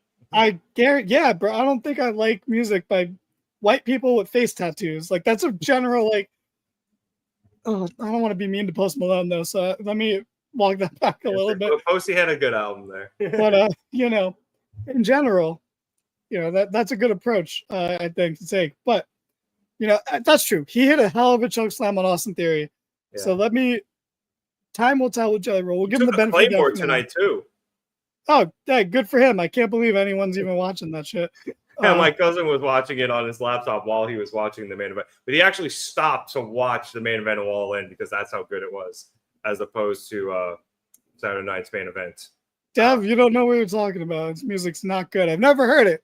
It's terrible, though. Music is subjective. I don't want to do that. But yeah, I thought the pre-show was fun. It did exactly what it needed to do. So let's head to the first match on the main card of the evening, which saw the Opps, Samoa Joe, Powerhouse Hobbs, and Kazuchika Shibata face off against Claudio, Castagnoli, Wheeler Yuta, and my man Gabe Kidd of New Japan Pro Wrestling. I was a little surprised this opened, but it was a good match. The Opps retained via Samoa Joe Muscle Buster, and then we had a post-match beatdown by the Death Riders, leading to Joe getting hit with a neutralizer, and then he had the chair wrapped around his neck and crushed by Claudio, and then Joe did the full stretcher job. So that set up what happened to Will later in the show. So I understand maybe why they did this first. I also think maybe they did it first to get Gabe Kidd in a prominent position, you know, maybe as a favor to New Japan, you know, keep everybody happy. But I was a little surprised this was first. Still enjoyed it, though, a lot, just because I like everybody in this match a lot. So I had a lot of fun watching it. I mean, I'm not super surprised. Like, I guess I wouldn't have bet that it was going to start, but I get it. Every AEW presents All In, so not counting the 2018 one, has either opened with a trios match or Samoa Joe. So yeah, that's fair. There is a pattern here, and I don't think it's on purpose, but it is. The crowd loves Joe, and they love Hobbs. The only thing I didn't like I actually like the Opps. Like, I love the name, I love the presentation, I like the music, love the shirt, but I hate not hearing Joe's music. That's the only gripe where I'm like, oh, but Joe's music is so good. I want to hear it. But I wish they at least hit like the drag, like the Godzilla roar at the beginning, and then did the Opps music. Can I at least get that? But I guess they want to present them on an equal level. Yeah, and it's cool because again, I said it on Wednesday. I feel like I've said it every time I've come on the pod recently, but like, I love seeing Shibata. He's like maybe my favorite inclusion in this group because it's like, it's just so funny. And like not in a bad way, and it's not supposed to really, but it's just like it's such a funny visual, him with Hobbs and Joe, you know, like Joe calling him speak and spell when he was using the Siri talk was fucking great. Yeah, like Shibata's been again one of my favorite signings for AEW. Like I love that he's a champion in AEW. So like I was so happy. Like I was happy for him the most when they won the trios titles. Real quick, Tony, Forbidden Door. Can you please negotiate Shibata versus Tanahashi straight up and not that 5-minute exhibition bullshit? Please let New Japan sanction that. Yeah, have those guys sign whatever waivers before. Please, like take all the insurance out you have to placate New Japan. I want a real fucking match out of the two of them. Please, and also pay whatever money you have to WWE to get Nakamura in there if you can. But at least give me the two of them. You know what's crazy? WWE might be like, yeah, fine, Hughes Nakamura, and then Nakamura's gonna be like, wait, what? No. Please don't make me try. Like, please don't do it. Yeah, that would be the problem. He's like, wait, I have to try now. Nakamura out here just pulling the Orange Cassidy, but for real. Yeah. But this was a fun opener. You know, like it's good because it makes sense. Like having a babyface win to start the show, make everyone happy. And 6-mans are always fun. You know, like AEW has been leaning heavy on like the 8-man all-star tags, and like, you know, we love them. I think they're great. They're so much fucking fun. You almost forget that like before we had those, it was just trios matches that would bang. So, you know, getting just a good, fun, clean start, and then you write Joe off. So even though it starts happy with a babyface win, you're immediately like, uh-oh, Joe's gone. That screws up the main event. Yeah. So like the show had a running thread of these things that made you think, oh no, the main event's going to go this way now, or oh no, it's going to go that way now. And this was the start of that. And it was good. You know, like, of course, Yuta's eating the pin, because of course, Yuta's eating the pin. Who else is going to eat the pin? She put some stank on that muscle buster, too. Did the whole spin and everything. So, like, you know, fun start to the show. You know, I'm glad it opened. I'm glad they made an angle out of it. You know, it was a fun match. Shibata has a win on All In. You know, like that's the takeaway here. Yeah, no, I was very happy with the Opps win again, especially because I just bought the shirt. And I'm curious now to see where we go with Gabe Kidd, because obviously Forbidden Door is coming up. He's awesome, by the way. If you haven't watched him wrestle in New Japan, he's phenomenal. His match against Kenny for Kenny's return match was thick. So I'm very high on him. He's going to be around still, I would imagine, and they're definitely going to set up something for him at Forbidden Door, whether it's against somebody, whether it's against Joe or somebody in the Opps, or whether Eddie Kingston comes back because he's the guy who inadvertently injured Eddie. So there's a lot of paths for him for Forbidden Door, and I'm very excited for all of them. Up after this was the men's casino gauntlet match. Obviously, we had Mark Briscoe and MJF at numbers 1 and 2. I will run down the rest of the guys real quick, and I hope I didn't forget anybody. It was Ricochet, Bandito, Konosuke Takeshita, Mystico, Josh Alexander, Anthony Bowens, Roderick Strong, Brody King, Juice Robinson making his grand return. The Juice is loose. Kota Ibushi, the Beast Morthos, and to close everything out, Max motherfucking Caster in a perfect role. We did have the Gates of Agony get involved for a bit for Ricochet after Juice came out, but then the Guns appeared, Guns Up, and they evened the odds and took them out, and they fought into the back. And the match ended where after Caster came out and was talking shit to Bowens, he got up on the apron, and he got knocked off by Mark Briscoe. And then Briscoe and Roddy went back and forth, and ended with Briscoe hitting a J Driller onto Roddy. But then MJF came in, threw Briscoe out of the ring, and pinned Strong to win the Casino Gauntlet match and a shot at the AEW World Championship. So, Danny, this was a lot of fun. We had the big Juice return. I was very excited about that. So I guess that was the biggest surprise of this. But Tony did say we were focusing more on the guys we've been building. I think he also did a great job of that. And MJF feels like the right winner here, I think, especially with the subtle hints they've been dropping of the Hangman MJF build for the last 6 months or so, at least. Yeah. So this match was interesting. One, gauntlets are just so fun. I think Tony's really, from the start of AEW, we could see Tony like trying to make a new match and one that sticks. And he's found it with the Casino Gauntlet. We've had the other iterations in like the groups of 7, and that was okay. It was like the decks of the cars where like everyone was a stage, like 6 guys came out for the ladder match. Yeah. And like I liked the ladder match aspect of it. I love the idea, like I would love to bring that back, like I think the one Hangman one was when they found like the rhythm of it, because that wasn't like in the groups of 7, I think. It was just like individual entrances. Hangman was also the Joker for that one. So if it was like aces, it was the 4 suits and a couple of guys would come out intermittently, and then there was always a Joker, and the Joker was the big surprise. And the one Hangman ended up winning, he was the Joker in that. Right. But like, don't ask me what year that was. He also has Stadium Stampede / Anarchy in the arena, and also great, but those are almost like accidents because of the pandemic, Yep. So like this is the match that really he has put his stamp on. This is the one that's everlasting now, because you can do them whenever. It's not a pay-per-view, which I'm very happy for.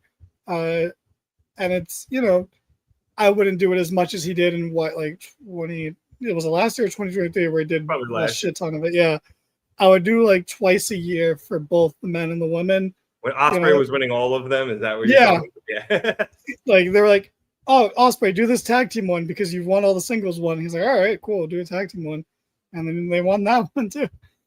Which granted, we being at that match with the Bucks versus Fletcher and Ospreay, fantastic. But like this is the match that we're gonna look forward to like every year, because I just know it's gonna be fun. Like I'm saying this, this was one of the weaker matches on the show, and this was still a lot of fun. Yeah, I had a great time. Yeah, like this was good. I was so happy to see Ricochet out there, and I thought it was perfect.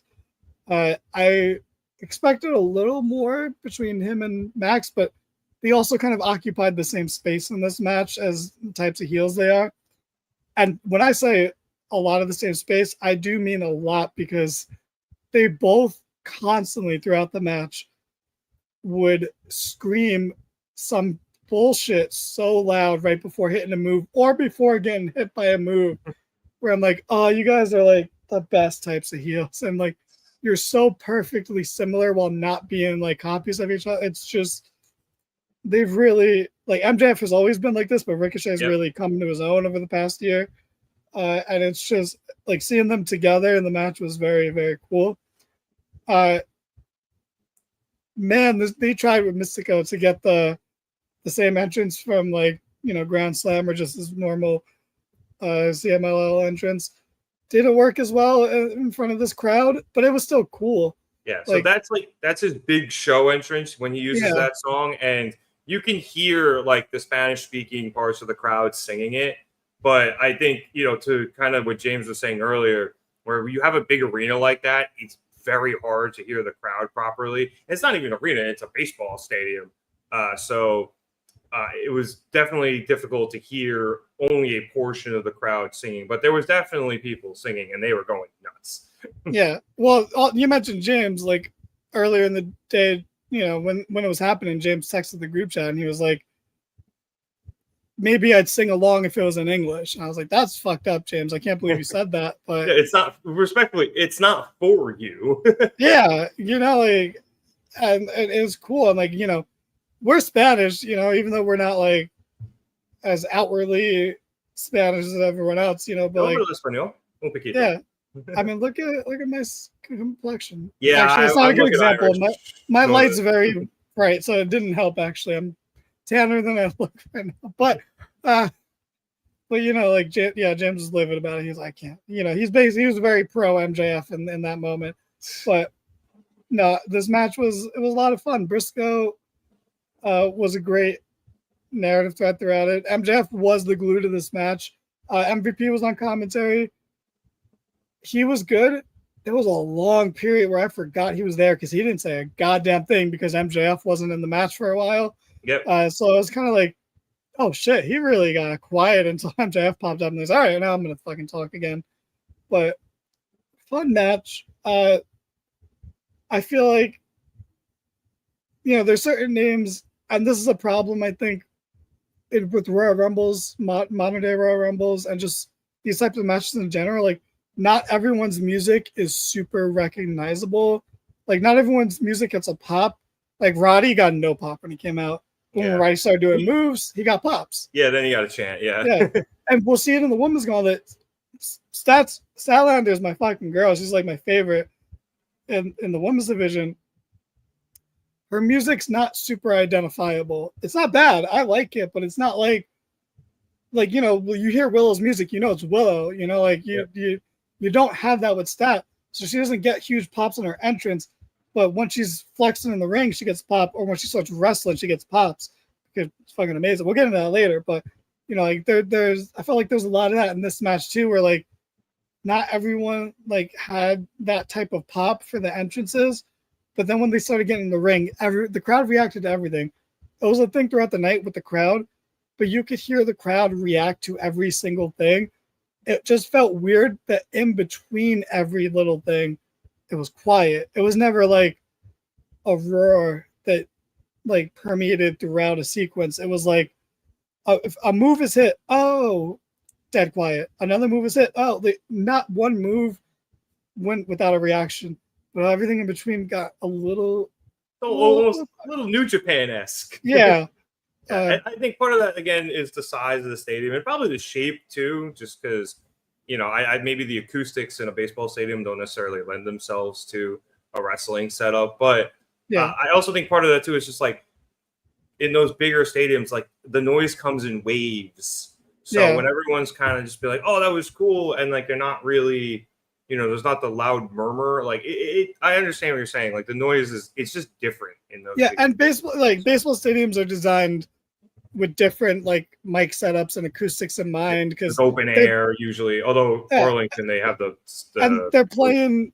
In a baseball game, they play 100 songs throughout a game, and like on TV, you don't always want that to pick up because like copyright and everything. But like, so it's a different type of environment, and it's always going to be an issue with big stadiums. But who got a big pop in this match? Fucking Bandito. Yeah, Takeshita too. I mean, the two of them apparently had a banger last night that I do want to go back and watch because they are two of my favorite wrestlers going right now. I saw clips, and every clip I saw was sick. I didn't watch the full match yet either. Yeah. But apparently, Tony Khan went out and hugged Takeshita after the match. I saw a picture of them hugging. So I don't blame him. Takeshita's the coolest motherfucker. Oh, he's the man, and I was on the train first on this podcast for him. But absolutely, hats off to you on that one. Always take that. But no, I think they really fucking showed out in this match, especially after what they did last night. So shout out to them. But you're right, MJF was not only the through thread of this match, but I think, and no pun intended, the MVP of it as well. And he clearly comes away with the W. Yeah, and that's great because that was another thing that made us think, oh, Hangman's winning because MJF won. But MJF has enough history where you could at least be like, well, he has a lot of history with Mox. Dictator John. Yeah. He's MJF's one of those guys like a Kevin Owens who remembers the past and keeps that continuity going forward. And like whether he was heel or face, he didn't like Jon Moxley because he remembers that feud. Even though MJF was the heel during that, he still remembers Dictator John as the bad guy in that to him. So like he's consistent in that regard. That was pandemic era AEW too. I know. They just put that on HBO Max if you want to watch it. I always think about how Moxley's reign would have shaped out if, it wasn't the pandemic because that first one, because it was really good, but I don't know. Does it end sooner? Like if it does, who knows? It's a what if. The pandemic's a great big what if in wrestling, I guess. But I think the biggest what if of his reign is what if they actually got the exploding barbed wire match right. Because you don't get that if we don't have the pandemic, but then they went and done goofed it, and now it's just like a joke instead of I can't believe we got that in North America. yeah, but it is what it is. But yeah, this was a fun match. I guess the right person won. I feel like my dark horse but the pick I made was Ricochet because I just thought he had enough. But like obviously MJF makes the most sense narratively because he already has the story with Hangman and he has a past with Mox, so like makes perfect sense, and it furthers the Hurt Syndicate story because I don't want them to implode yet. So the longer they're on the same page, the more interesting it gets. Yeah, and especially too, I think MJF can like hold that for a while, and it's good as gold essentially.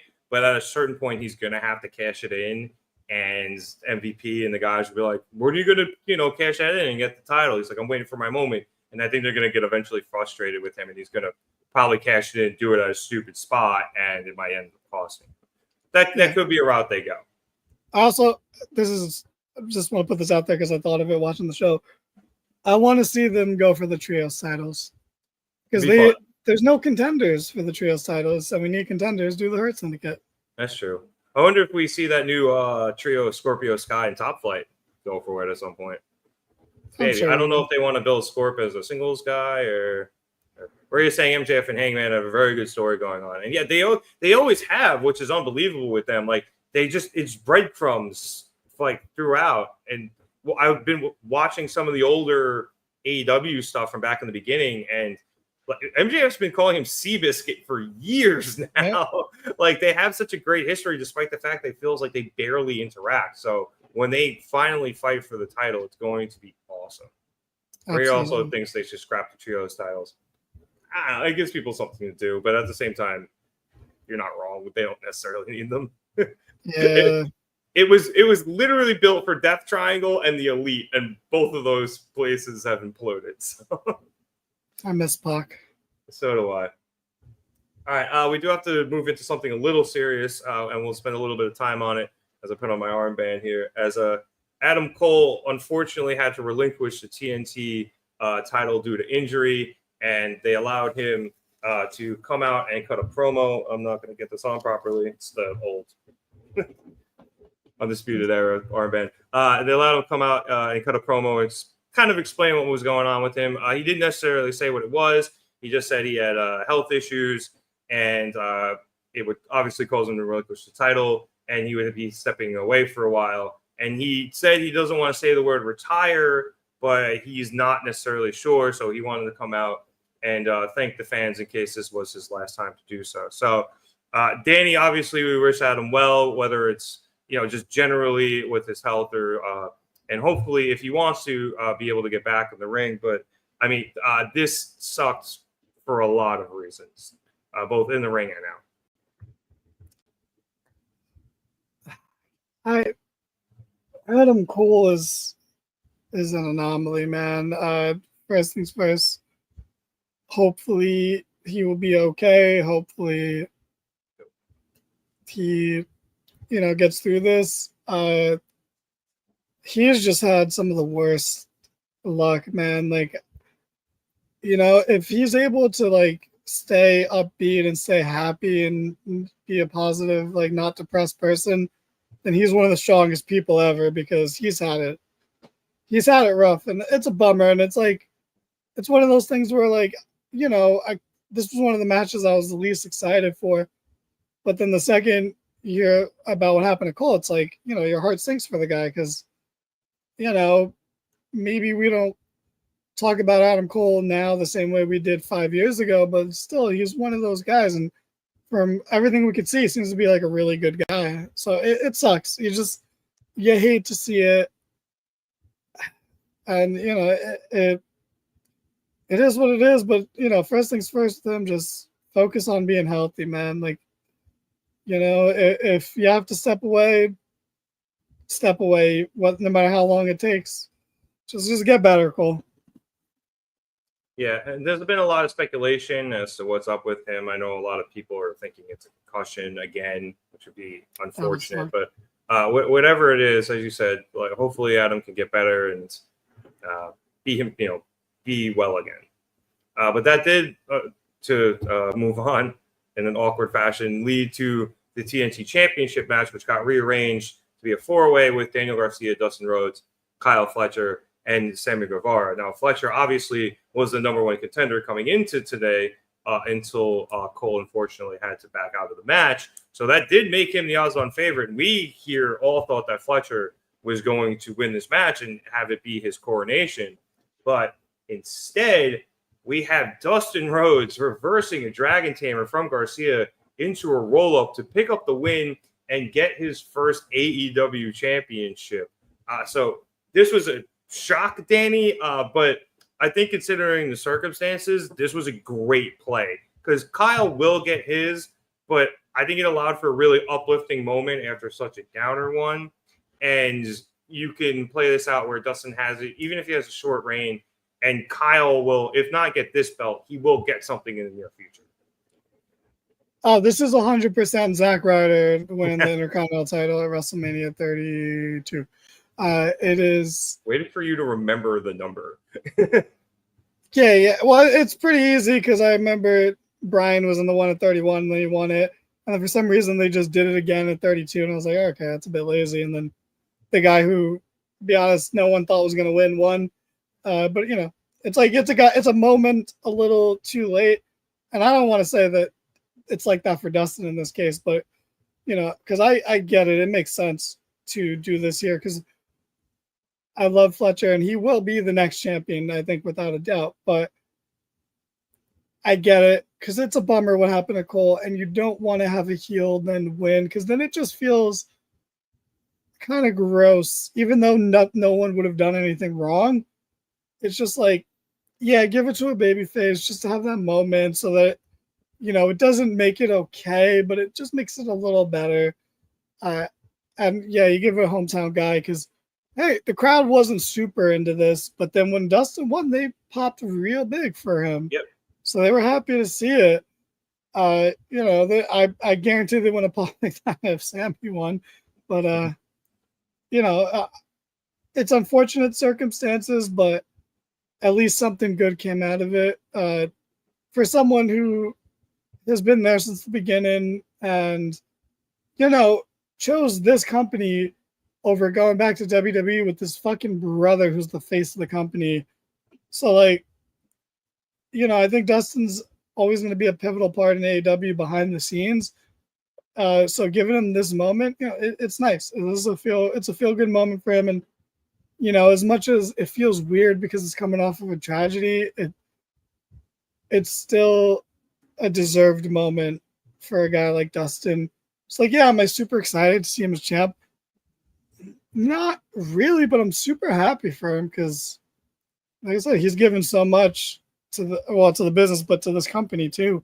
So it's a good move, even though it feels weird. And it's very easy to look at this and be like, just give it to Fletcher. This was because we all thought Fletcher was going to win anyway. Just give it to Fletcher. But when you go into the more human aspect of it, you understand why they did it, and it makes sense. So. Yeah, and I think Nick Manios in our chat put it well. It was a very good pivot, I thought, from Tony Khan, just to, move off of, the unfortunate circumstance with Adam Cole to move on to a very happy circumstance with Dustin winning. And, he won it out there. He had the rest of the Sons of Texas with him, the Von Erichs. I think, I don't know if they were his nephews or something, who were out there in the pre-show, and they came out as well. Obviously, Sammy, after the match, he was upset, but he eventually shook Dustin's hands, and they were able to reconcile and celebrate. But if, looking back at Dustin, as you're talking about, he's been there since day one. If I remember correctly, word was he was going to retire after that match with Cody, the one where he accidentally cut his head too deep and almost bled out in the ring. And then they had such a good match, and I think it had been beforehand because Cody cut that promo. But they had a phenomenal match, which Cody was super heel in, and so was Brandy. And then Cody cut their promo where he wanted to tag with Dustin against the Bucks, and it led to this. Now, it's all culminated in this. So I think this was a very deserved moment for Dustin. Give the man his flowers while you still can, while he's still going pretty strong for a guy who I think is 52 years old.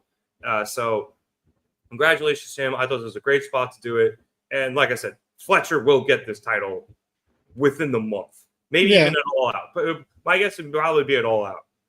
I think that's the way you do it. And you give Dustin this great run here, and it works out perfectly. And now he is forever etched in the lineage of that belt, which has lost a bit of shine recently, but still has a great lineage. So hopefully I saw a tweet that was like, oh, the first TNT champion was a Rhodes, and now at All In, a Rhodes is the TNT champion again.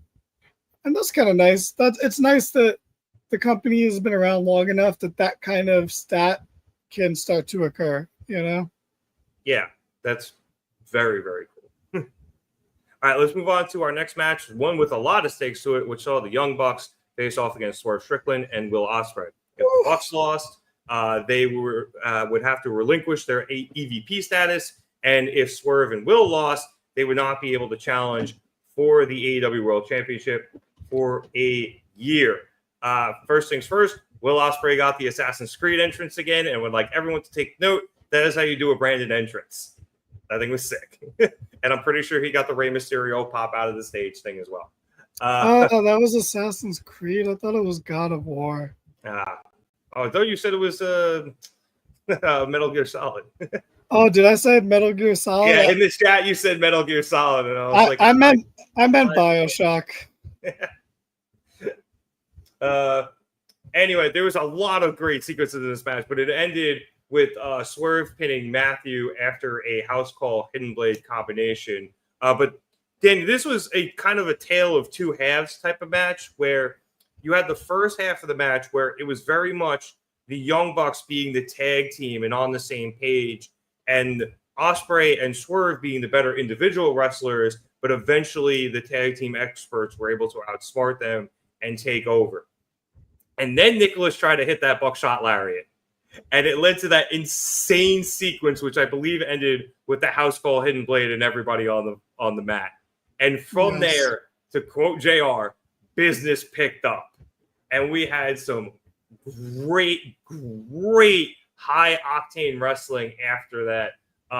One of my favorite spots was Swerve protecting Ospreay and needing a bunch of super kits before getting an EVP trigger. And I think that eventually did lead into the ending sequence. But yeah, because they went for the EVP trigger and he caught both their legs, right, and then Ospreay hit the hidden blade, and then it was they knocked Nicholas out of the ring and were able to take out Matthew. So yeah, this was awesome. The pep talk Swerve gave Will in the ring that led into the finishing sequence. Like this hit every note I wanted it to. I thought some people thought the beginning was slow, but if you watch it, it was really great storytelling. And then we all got the match we were kind of expecting, which was just pure PWG. Let's fucking go shit.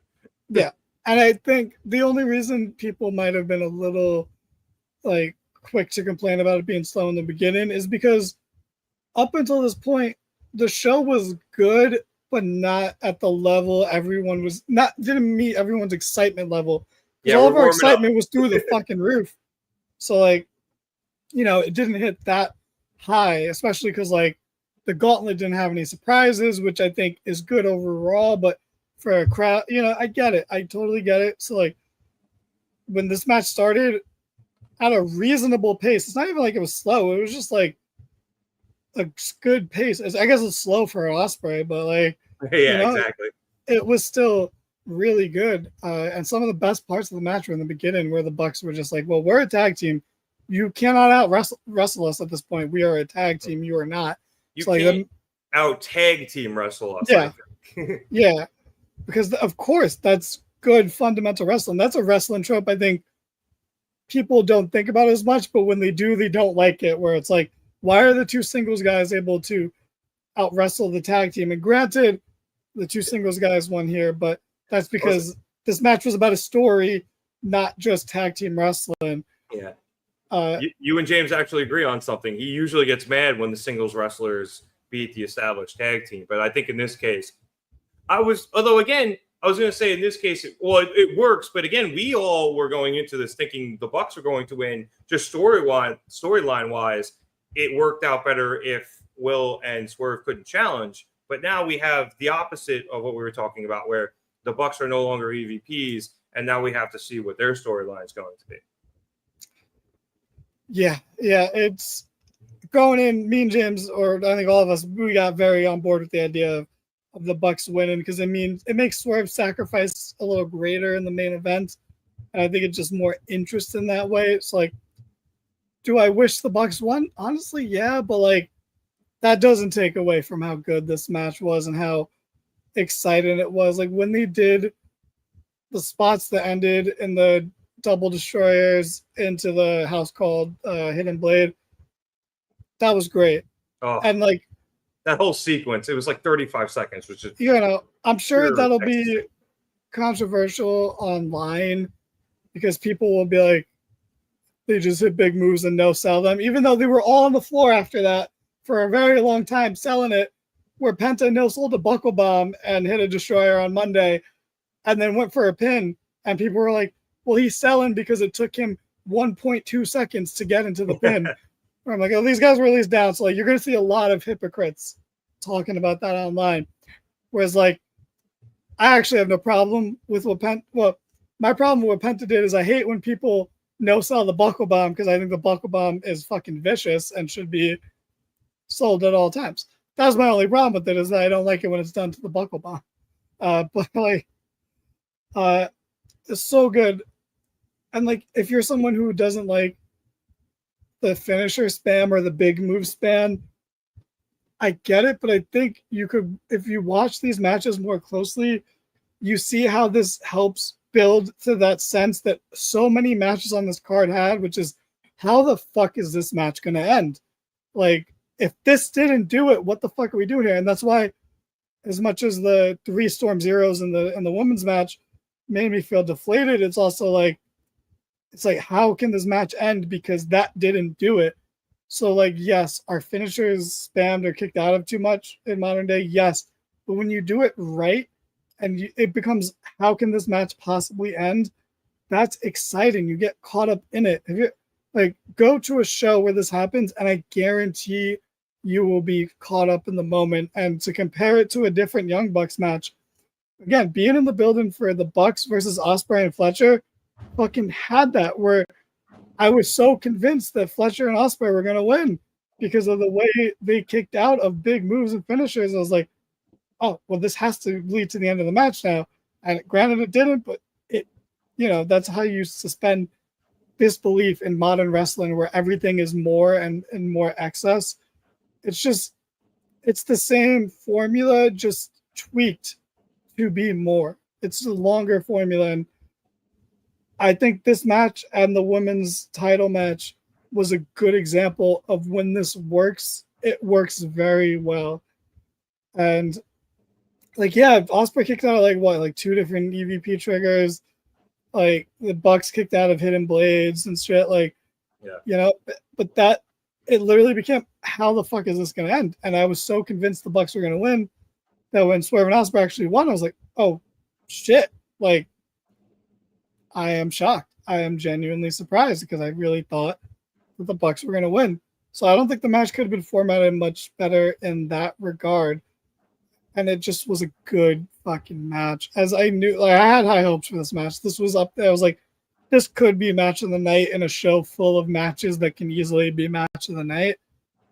Granted, I don't know. I maybe at the end we should try to rank our favorite 3 matches. But this might be in it for me. I'm not entirely sure. But this was so good. And maybe I disagree with the winners, but not enough to care, to complain. I mean, anyway, so amazing, fun stuff. It's incredibly fun. Yeah, I think this was a match that I thought the stipulations were perfectly done where it could go either way. And that allowed for it to be such a great match. And then you weren't sure who was going to win. And then you obviously have Swerve and Ospreay winning at the end. So brilliantly booked, brilliantly wrestled. Just this, I think, is going to be Meltzer probably 5 stars out of him just because A, he loves the Bucks, and B, this was just great. As Dev agrees, as does Maria, saying one of the best tag team matches she's ever seen, which is awesome. Dev, this being the first time you've seen Will in the ring, welcome to Will fucking Ospreay. Will is unbelievable, to borrow a line. So I would Will does not go believe, back and watch some of his old stuff because he's great. He's one of the best wrestlers on the planet right now. He does not believe in the saying less is more. More is more. Yeah, more is more. And if he needs to give more for you to see that more is more, he will give more. Yep. Because that's all he knows is more. Yeah, and he does not have an off switch. Yeah. And like I said, this match is the best example of you can just do more for the sake of doing more and use it to your advantage, because the more they did, the more it became, okay, how the fuck will this end? And all you got to do is change the tone of it. People might be like, oh my God, that didn't end the match. No, say it like, oh my God, that didn't end the match. Like it's like, where can this possibly go next? And then it'll go somewhere crazy. And like the moment of Swerve protecting Ospreay, like you said, it's a callback to Ospreay taking the bullet for him a few weeks earlier. But it was just done so beautifully. And like, that's the payoff in these types of matches, is the moments like that. And that's why different styles work so well. That if you just go in a little more open-minded, you see a lot of good shit, and you pick up on a lot of good shit too. So like this turned the show around, and not that I thought it was bad before this, but I can understand why people were a little, like, okay, when's this going to get going? Well, this is when it got going. Yeah, there was a crescendo, and I'm knocking the turning point of not only this match, but the card was Nicholas going for the buckshot lariat. Yeah. Also, too, they one of them hit a hidden blade. I think it was Nick. So yeah, which was very cool. Yeah, I thought the match was going to end really soon after that too. Like that was another time where.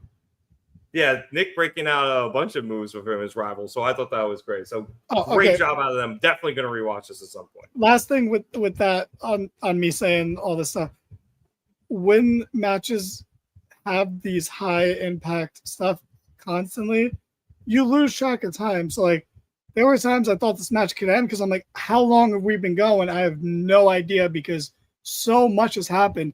We could be 8 minutes in. We could be 25 minutes in. I don't fucking know anymore because it feels like we started the match. You know, we went from first gear to second gear, and now we're in fifth gear. Where were all the gears in between?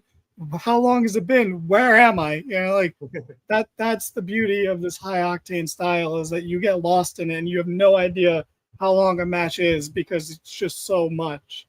Yeah, just got lost in the sauce. So say hi to Fernando. What's up, dude? It's okay Hey. that you're late. We can watch the end of this and then go rewatch the beginning. But no, thank you for joining us, Fernando. It's always good to see you as always. Let's hit our next match though, which was the women's casino gauntlet match. Woo! We had Chris Statlander and Megan Bayne 1-2, followed by, I'll just run through everybody: Willow Nightingale, Ty Mello, Thekla, Julia Hart with Sky Blue, Mina Shirakawa, Athena, Thunder Rosa, and then making her AEW debut, Surly, I hope I pronounced that right, and Alex Windsor, who has been in the company a few times before, but this was her real coming out party. We also had Anna Jay and Penelope Ford with Ty and Bane, and then they got into it, and then Harley Cameron came up from underneath the ring wearing a mask for her broken nose, and then Anna, Harley, and Penelope all fought to the back. So that was fun.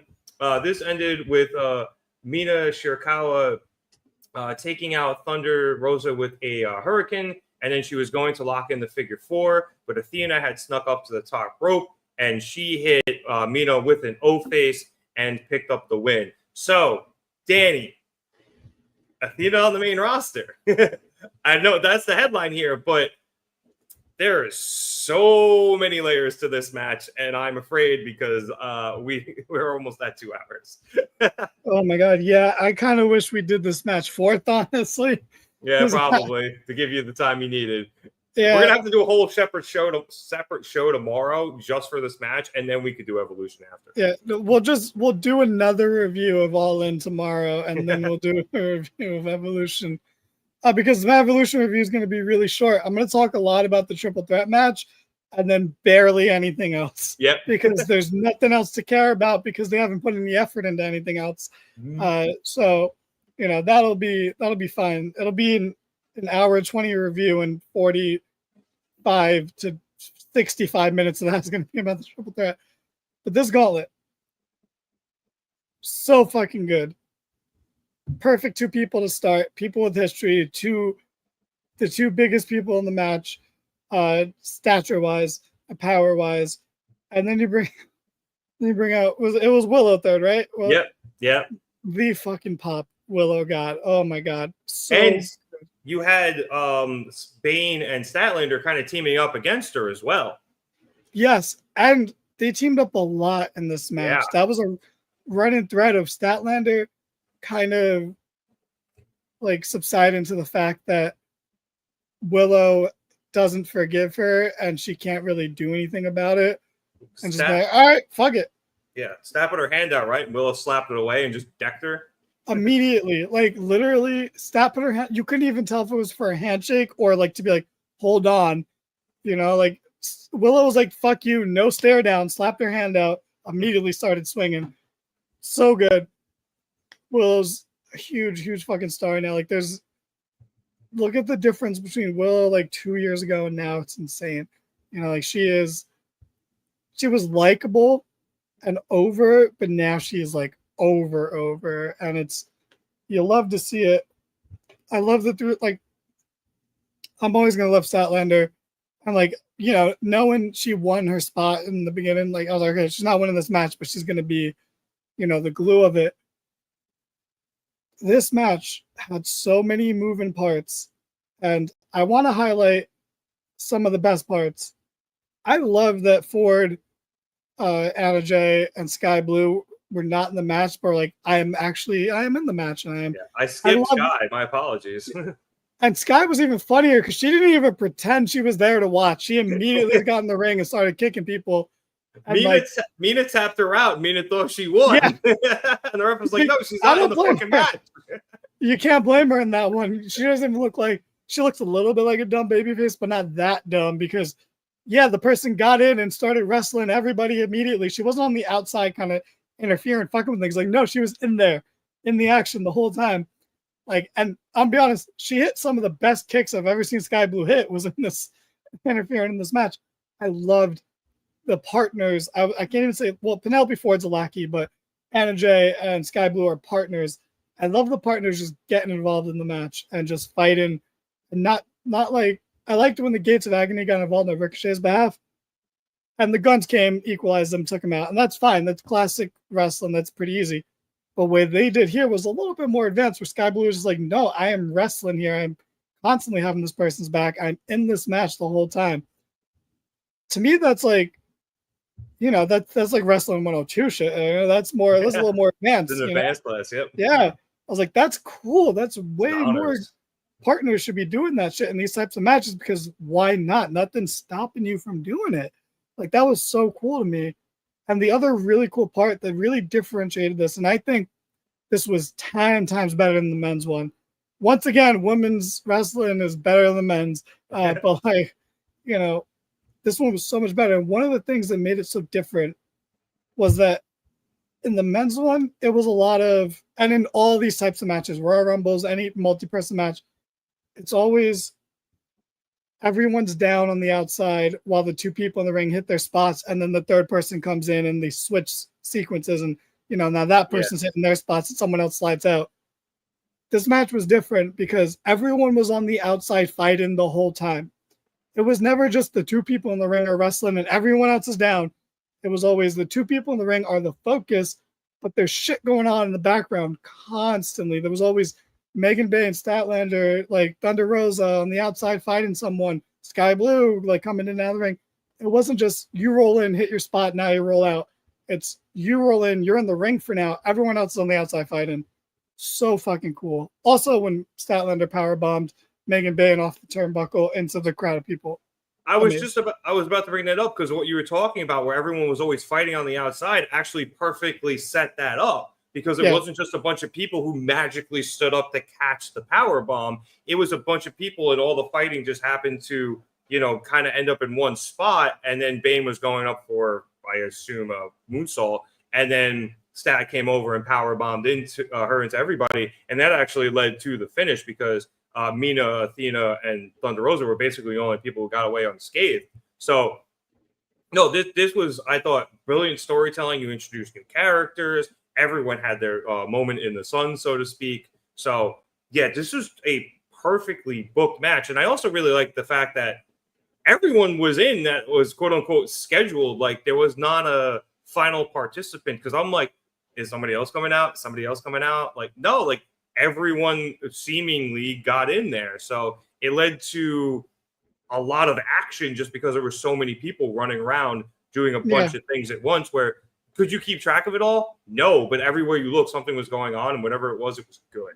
Yeah, this match was like a lumberjack match, but the lumberjacks are also in the match. You know, like yeah, that's a good way to put it. It was so fluent and constant, and it never got dull because people came in at the right time, and like it was just honestly kind of beautiful. Athena came in, got an unbelievable pop.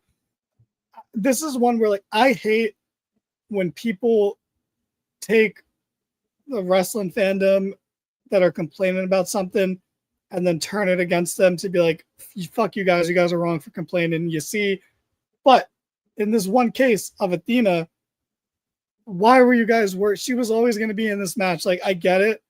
It would have been cool to have her Mercedes too here, but like, it's fine. We'll get to that comment. I saw it. We'll get to it, but let's focus. Don't let James stop us from talking about the women, because that's what he's trying to do. But I didn't say anything. I just laughed and was letting you roll. I know. I just don't want James to have it. But you know, this was not a time to worry about Athena, because it was great. And look how it turned out. She won the match. And again, we haven't even talked about how good of a job they've done with Tekla and Queen Aminata, that they got a pop for interacting in this match. Like, those people were so pumped to see it. Imagine debuting and immediately having a wrestling soulmate. That's crazy. Those women genuinely look like they want to kill each other. Yeah, it's so good. And it helps. Hats off to Queen Aminata. She kind of played into it online, you know, and like made people really question it. And like, you know, hey, you pulled the wool over our eyes. We kind of bought in a bit, you know, like it is fantastic. There's so much, and they brought in people. The two new signees of Shuri and Windsor, like perfectly, and they got a lot of time to themselves in the ring. Like, they were, we're talking about how people are always on the outside fighting. For a good portion of that, they were the two on the inside, and it was good, and that's how you spotlight new people. And I do not mean this in any offensive way to any people, but like, I'm glad they didn't debut any people who were recently released from their jobs. And that's no disrespect, because I'm a big fan of Priscilla Kelly. Like, me and James, I think, have been, and maybe you too, but like, we've been Priscilla Kelly fans for, but longer than people knew who Gigi Dolan was, like, so like, I would have loved, if she was there, I would have been like, that's great, because I think she's really good. I'm like, I'm not a huge like Cora Jade or / Elena Black fan, but I think she's really smart and mature for her age, and like well-spoken, and the way she's interviewed since leaving the company, I think she's going to be really set. She's going to be good. And I think Shotzi is doing the best work of her career right now with Matt Cardona. Like, genuinely the best work of her career. But like, I'm glad they didn't bring any of them in, and they just focused on who they have and the two new signees. Like, I think that was the perfect way to do it, instead of just going for the cheap pop of having like a big name come over. Like, don't focus on what you're focusing on. And then if those people come in down the line, you'll have a game plan for them, instead of just bringing them in and then like, who knows what happens after that. So like, I'm glad, because I think they're all thriving. Look, India's doing great in Impact / Gympact, but like, like, everyone is doing good. Let's see how it plays out. Like, imagine 5 months from now, Shotzi keeps going at the pace she's going. People will be clamoring for her to be there, as opposed to now. Like, so I think this could not have been booked better. And this is why I'm trying to give respects to the people who I'm saying I'm glad they weren't there, because I don't mean to disrespect them, because I think they're all doing great for themselves so far. But I think this was really cool, and this also is up there for me for match of the night. Like, it was really, really good. I have no qualms with it. And Athena winning is exciting, and it did the women's version of what we've been talking about with Hangman all night, where it made me think, oh no, fuck, Mercedes is definitely going to win now. Yeah. And now it's Toni versus Athena. Genuinely, kind of makes more sense. It's the two people who have kind of came in and dominated after being misused to a degree in WWE. Like, they've come in, reinvent themselves. Yeah, maybe not Athena as much, but no, she was not like this. This is not what Ember Moon was like at all. All right, fair enough. I mean, I don't watch as much Ring of Honor as say James does, who's screaming in the comments right now. But all right. So they've both come in, they've reinvented themselves. I was thinking maybe not to the degree that Toni did. Obviously, Toni's a completely different person at the moment. But yeah, they've come in and dominated to a degree. Both AEW and Ring of Honor. So they've done a great job. James literally screaming in the comments right now. Well, now, because he's talking about the Gauntlet, we can acknowledge. I know, yeah. No, it's just funny to read. I will give him some due. All right, the men's was good, the women's was better. I agree with that. I would put it way better, but yeah. A lot of people in the arena were complaining Megan didn't win. Your thoughts? She could have easily won this. To me, I thought she had a good, I would have put her second in my rankings of who I thought would win, and I don't know who I would have put first, honestly. But because I had my doubts with Athena too, because I'm like, oh well, I know she'll be in it because there's no way she's not going to be in it. But is she going to win it? Kind of thing. But they could have done Bane, because I think you could easily have Bane squash Toni, and it's fine. But they already had a match. Yeah. But I also thought that's why I thought Megan Bane could win, because she'd get that win back and just be a dominant champion. So that's, but I wouldn't be pissed about it. The people in the crowd are dumb. There's just a bunch of dumb drunk dudes who don't know any better. Absolutely. Yep. No, Dev's on the train. And honestly, yeah, I think we're all pretty much in consensus here that this match was better than the men's. And as I think, like James said, the men's was good, the women's was better. And I think that's not the number one takeaway here, but a big takeaway. And I believe, this and the championship are the only two women's matches on the card. And both of those matches are probably going to be better than Evolution outside of maybe the Intercontinental Triple Threat. So yeah, you're up, WWE ladies. Let's see what you got. Yeah, and James saying this is fucking torture because we're talking about women and he hates women, so he's pretty pissed about that. Yeah.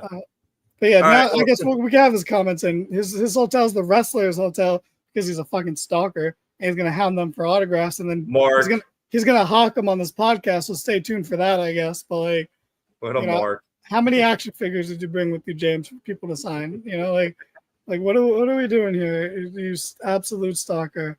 Yeah, it's like he's got Roosh, the Ash Boys, and Dante Martin, and more. All right, well, have fun. Don't be a dick. And all right, I'll give the last comment here. One thing about this match, and quite frankly, every match but the main event, was that there were no possible quote-unquote bad outcomes. And I think that's a good point. Which is a crazy with a match that has like double-digit participants in it. Yeah. I was okay. Maybe like if Julia Hart won, I'd be like, that's not great. Yeah, but like, would you be tripping if she got a title shot? Again, I know she already had one, but like, would you be tripping if Julia got a title shot? Because I wouldn't. A little bit. Just because of the talent in the match. It's not a slight on Julia because I think Julia is a success story in AEW with how over she was able to get. She got so over that she won the CBS title. She was a champion because she succeeded so much. But like that would have been like, I would be like, that's uninspired. Not that it's bad, it's uninspired. Okay. Like, yeah. And even like if Mina won, I'd be like, oh, well, we just did that, Like, so I wasn't expecting her to win. Not bad, but like there are a couple of uninspired choices there. Tay Mello would have been bad, actually, like completely.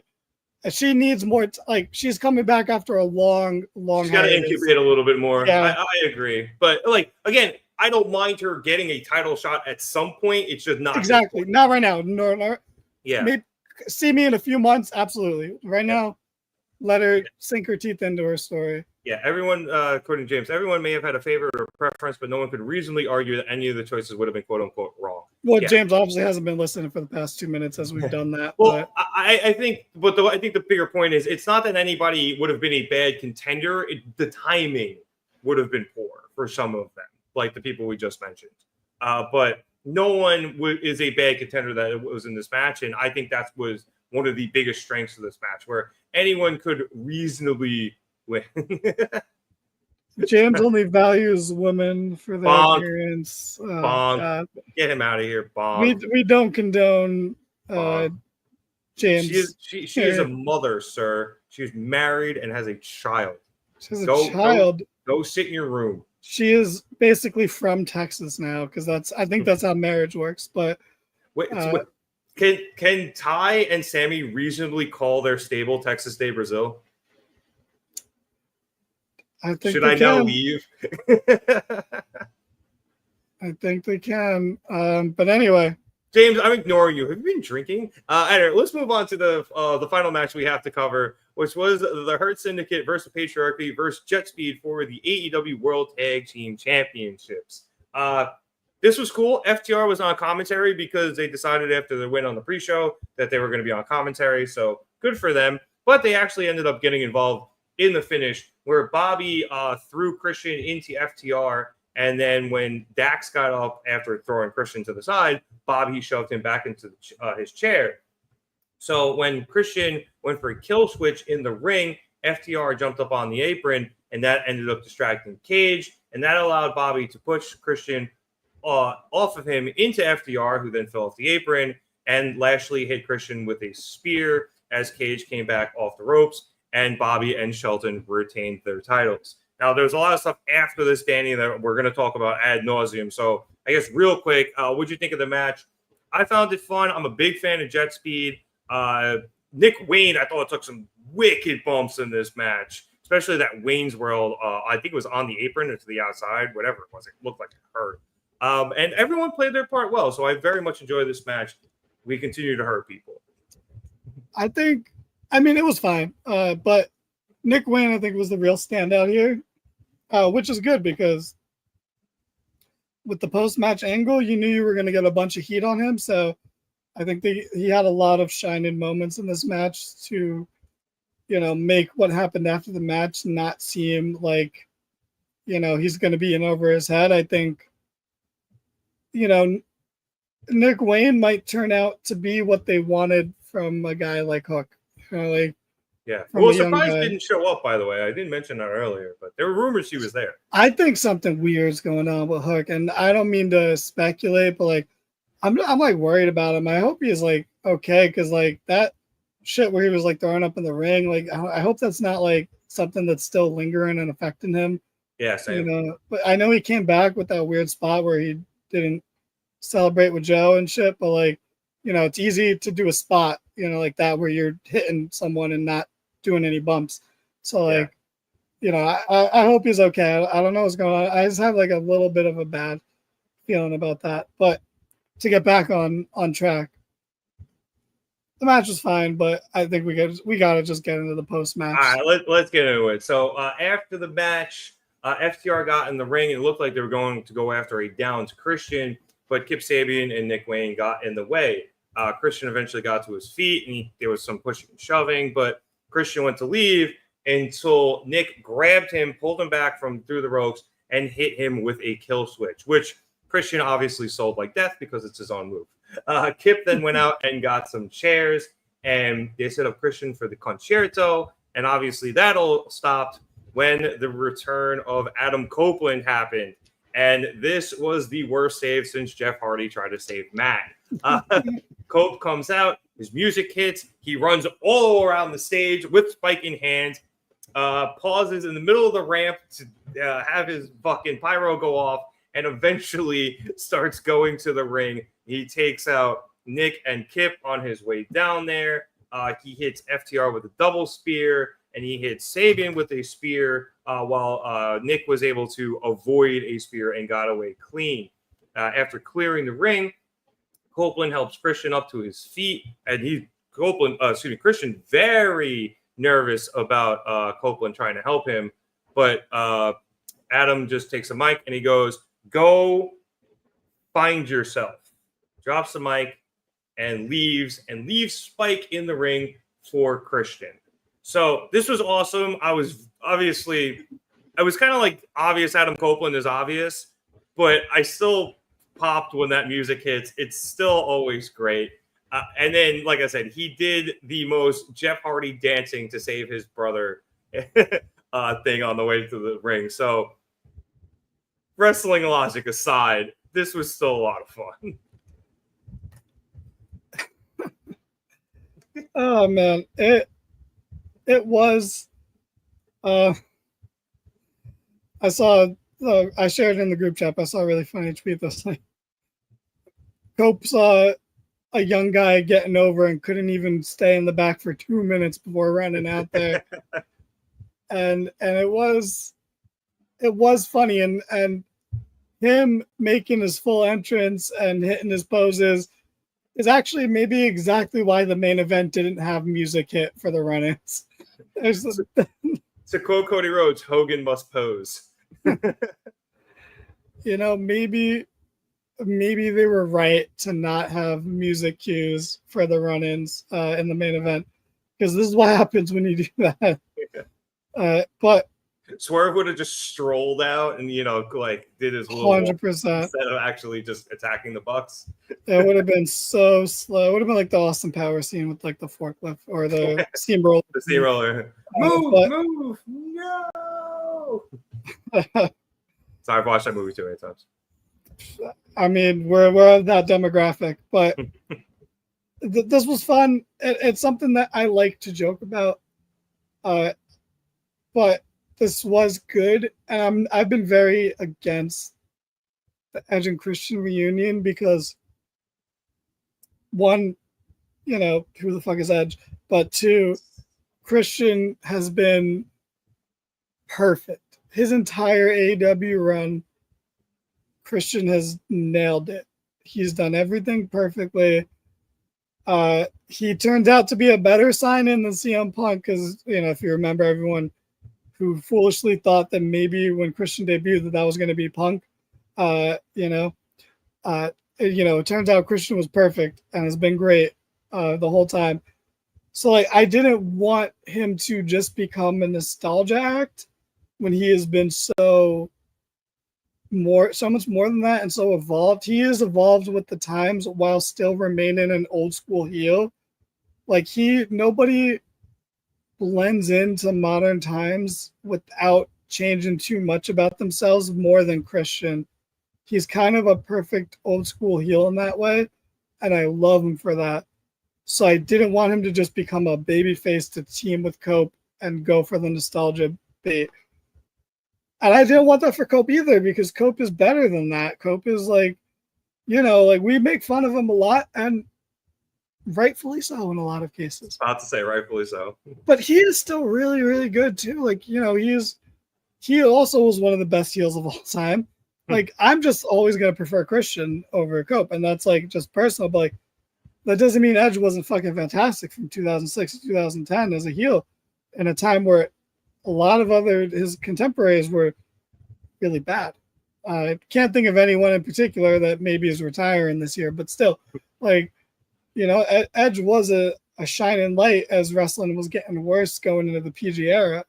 It's he is still also one of the great heels of all time. So it's another reason I always wanted it to be the other way around, where Christian converted Edge or Cope into a heel and he soiled him and, brought him to the dark side. But when this happened tonight, I was kind of into it. I'm not going to lie. When he said, go find yourself, I'm like, that's a little bit corny. That's another thing I think people are going to make fun of. But I think it works perfectly well because literally the first thing that happened was Christian told him to go fuck himself. Yep. It's that's a nice full circle moment. As much as it is cheesy, it's hard. There's no way to deliver that without it sounding cheesy, but I thought Cope did as good of a job as humanly possible. And it's okay, cool. It's not just I made the save, everything's okay, we hug now and everything's great. It's no, it's this is step one. You still need to be better. And maybe Christian will be better. And that's actually, I got way more into this than I was when FTR heel turn first happened and we knew it would lead to this eventual CNC reunion. So you know what? Hats off. Something I wasn't looking forward to. They did as well of a job as possible to get me somewhat invested and interested in where this goes. Yeah, and Fernando's agreeing with you, saying Christian was always better than Copeland. WWE just chose to push Adam to the moon. And Vince, I was telling my cousin this earlier because he didn't know. Vince literally wanted to put a blue dot on Christian's face. That's how much he didn't like Christian. So the fact that the man got anywhere in WWE is amazing. But you always look at his work in TNA and now in AEW, you can see the talent that has always been there. So I am excited for this. I think the one thing, Danny, because I know you've been very particular about this. Do you think this is the time for Christian to separate from Nick Wayne and go into what I assume is a Nick and Kip versus I'm going to just call it an Edge and Christian feud, because Christian's big thing was I want to make sure Nick Wayne is good leaving me. Do you think this is the proper time? If you asked me before the match, I would have said no, because I said on Wednesday that I'm so happy Christian fucking big brothered his way into being no, I'm finishing my shit first. This is actually more important to me than this little fucking reunion shit. But like I said in this match where I thought Nick Wayne was really the standout, I think this match set him up perfectly for that. And look at the heat he got. He's good to go. I think this was a success on Christian's behalf. He turned him. Nick Wayne is gonna probably have the Wheeler Yuta heat for the rest of the time, where he gets fuck you Wayne or Nick chance. Yep. Same way Yuta gets the fuck you Yuta chance randomly. So I think it worked perfectly, and I think again this shows the beauty of Christian, that ultimately he's concerned with making sure not only that his story is good, but then it helps people. And, that helps. I think he did enough because obviously, Cope's going to be pinning this kid real soon.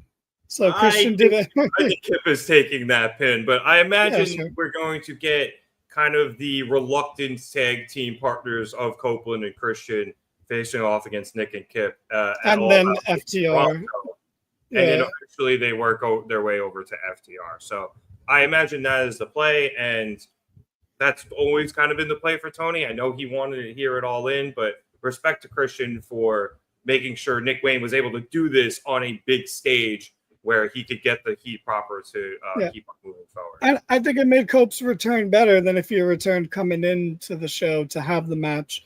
Like, I get it. He's probably bummed he didn't get to wrestle on it, especially because he's on limited time now, but like, I think it's better overall because I think the return worked out very well.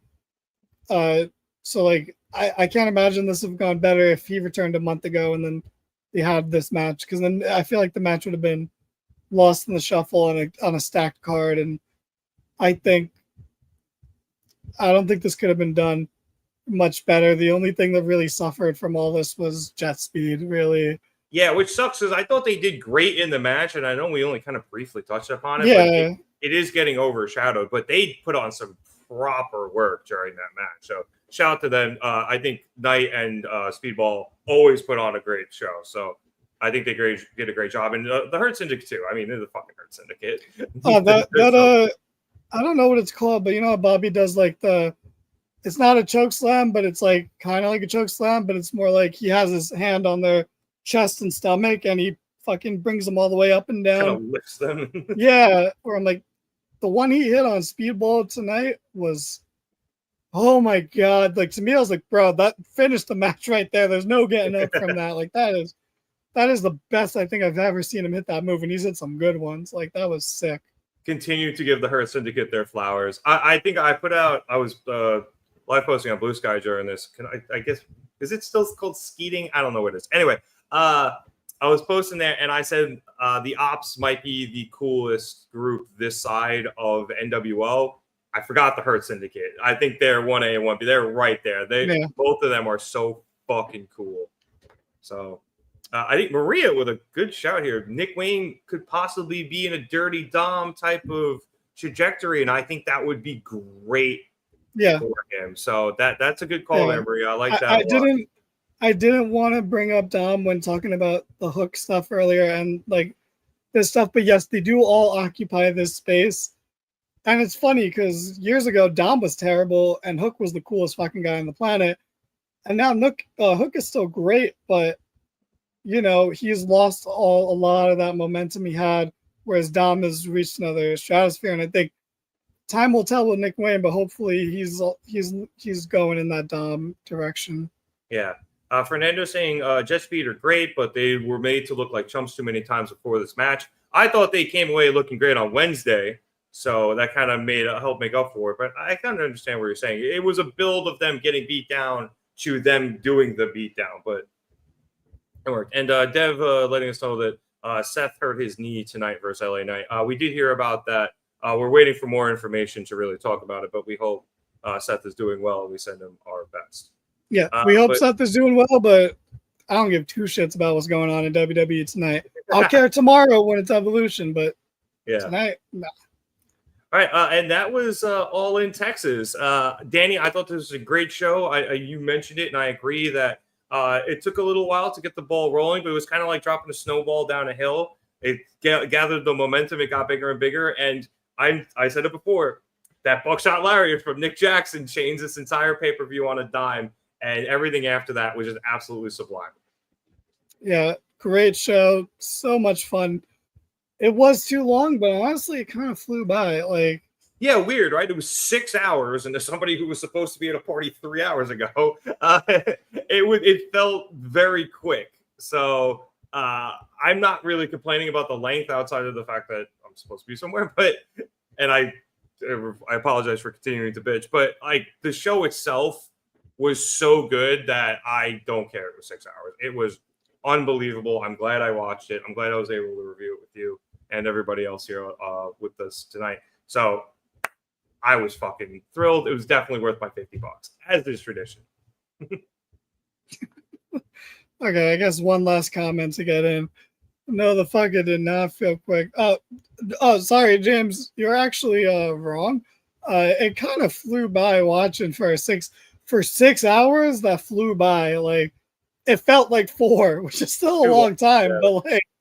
Yeah, I mean, I think at home. Oh, Dev, you got free. Nice, good for you, dude. Yeah, I think if you were there, I can imagine that was a slog. I mean, I remember the WrestleMania we were at in the Meadowlands felt like it was fucking forever, and then I got stuck in the rain waiting for the train, so that one blew. But here at home, with the comforts of home, you can use the bathroom whenever you had to, grab a drink whenever you have to, get pizza. Like, it was, I thought I was fine. I was absolutely fine with it. So yeah, I really enjoyed it. But all right, on that note, I would like to thank everybody so much for watching us here at the Market Down Podcast. We'd appreciate it if you like to subscribe. If you like the video, let us know that you enjoyed what we're doing here, and we continue to do it. And if you subscribe, continue all the great stuff here on the podcast. We will be back Wednesday to review Dynamite. Obviously, there's going to be a lot of stuff coming out of this show here tonight. We might be redoing Evolution tomorrow. It sounds like Danny really wants to at least review the Becky Bailey-Lyra match. So at minimum, Danny will be reviewing that. So be sure to subscribe for that and all the other great stuff here on the pod, as I believe the Gym Pack Zone is coming back soon. Also, too, as we mentioned earlier, James was able to get post-pay-per-view footage of Hangman Adam Page cutting a promo for the crowd there at All In. So be sure to go check that out once we log off here. If you want to follow us on any of our social media stuff, Twitter, Instagram, Facebook, TikTok, or Blue Sky, and you're here on YouTube, all the links are in the description below. If you're watching us over on Twitter or on Facebook, you want to follow us on some other platforms. Twitter is at @marketdown_pod. Instagram is at marketdownpod. YouTube.com/marketdown3665. Blue Sky is marketdownpod.bsky.social. Or as always, you can just search Marketdown Podcast in any of the search bars on all of your platforms, and you'll find us. Danny, anything before we get out of here? Yes, I know you just plugged it, but please go to our Instagram, check out some of the pictures and videos that James has posted of the show. He was there. He did buy a ticket just so he can post on our Instagram, and so please check that out. And as James is teasing in the comments, we might have some special guests with us tomorrow. Temper your expectations on that, but we're trying to just have some fresh faces in here and get some different opinions on the show, because James is a little, he's a little stuck in his ways. So we want to spice things up a little bit. So we might have some very fun stuff for tomorrow for Evolution, because we love women's wrestling, and yeah, peace out, Goldberg. Yeah. Thanks for the 90s. Yeah, and just because WWE is hanging out the women's dry tomorrow doesn't mean we are. So we will definitely be reviewing that, as James said, with some special guests. All right, so for Danny Hernandez and James Ashanti on assignment at All In, my name is Nick Cummings. Thank you so much for watching us here at the Market Down Podcast. Have a good one, everyone.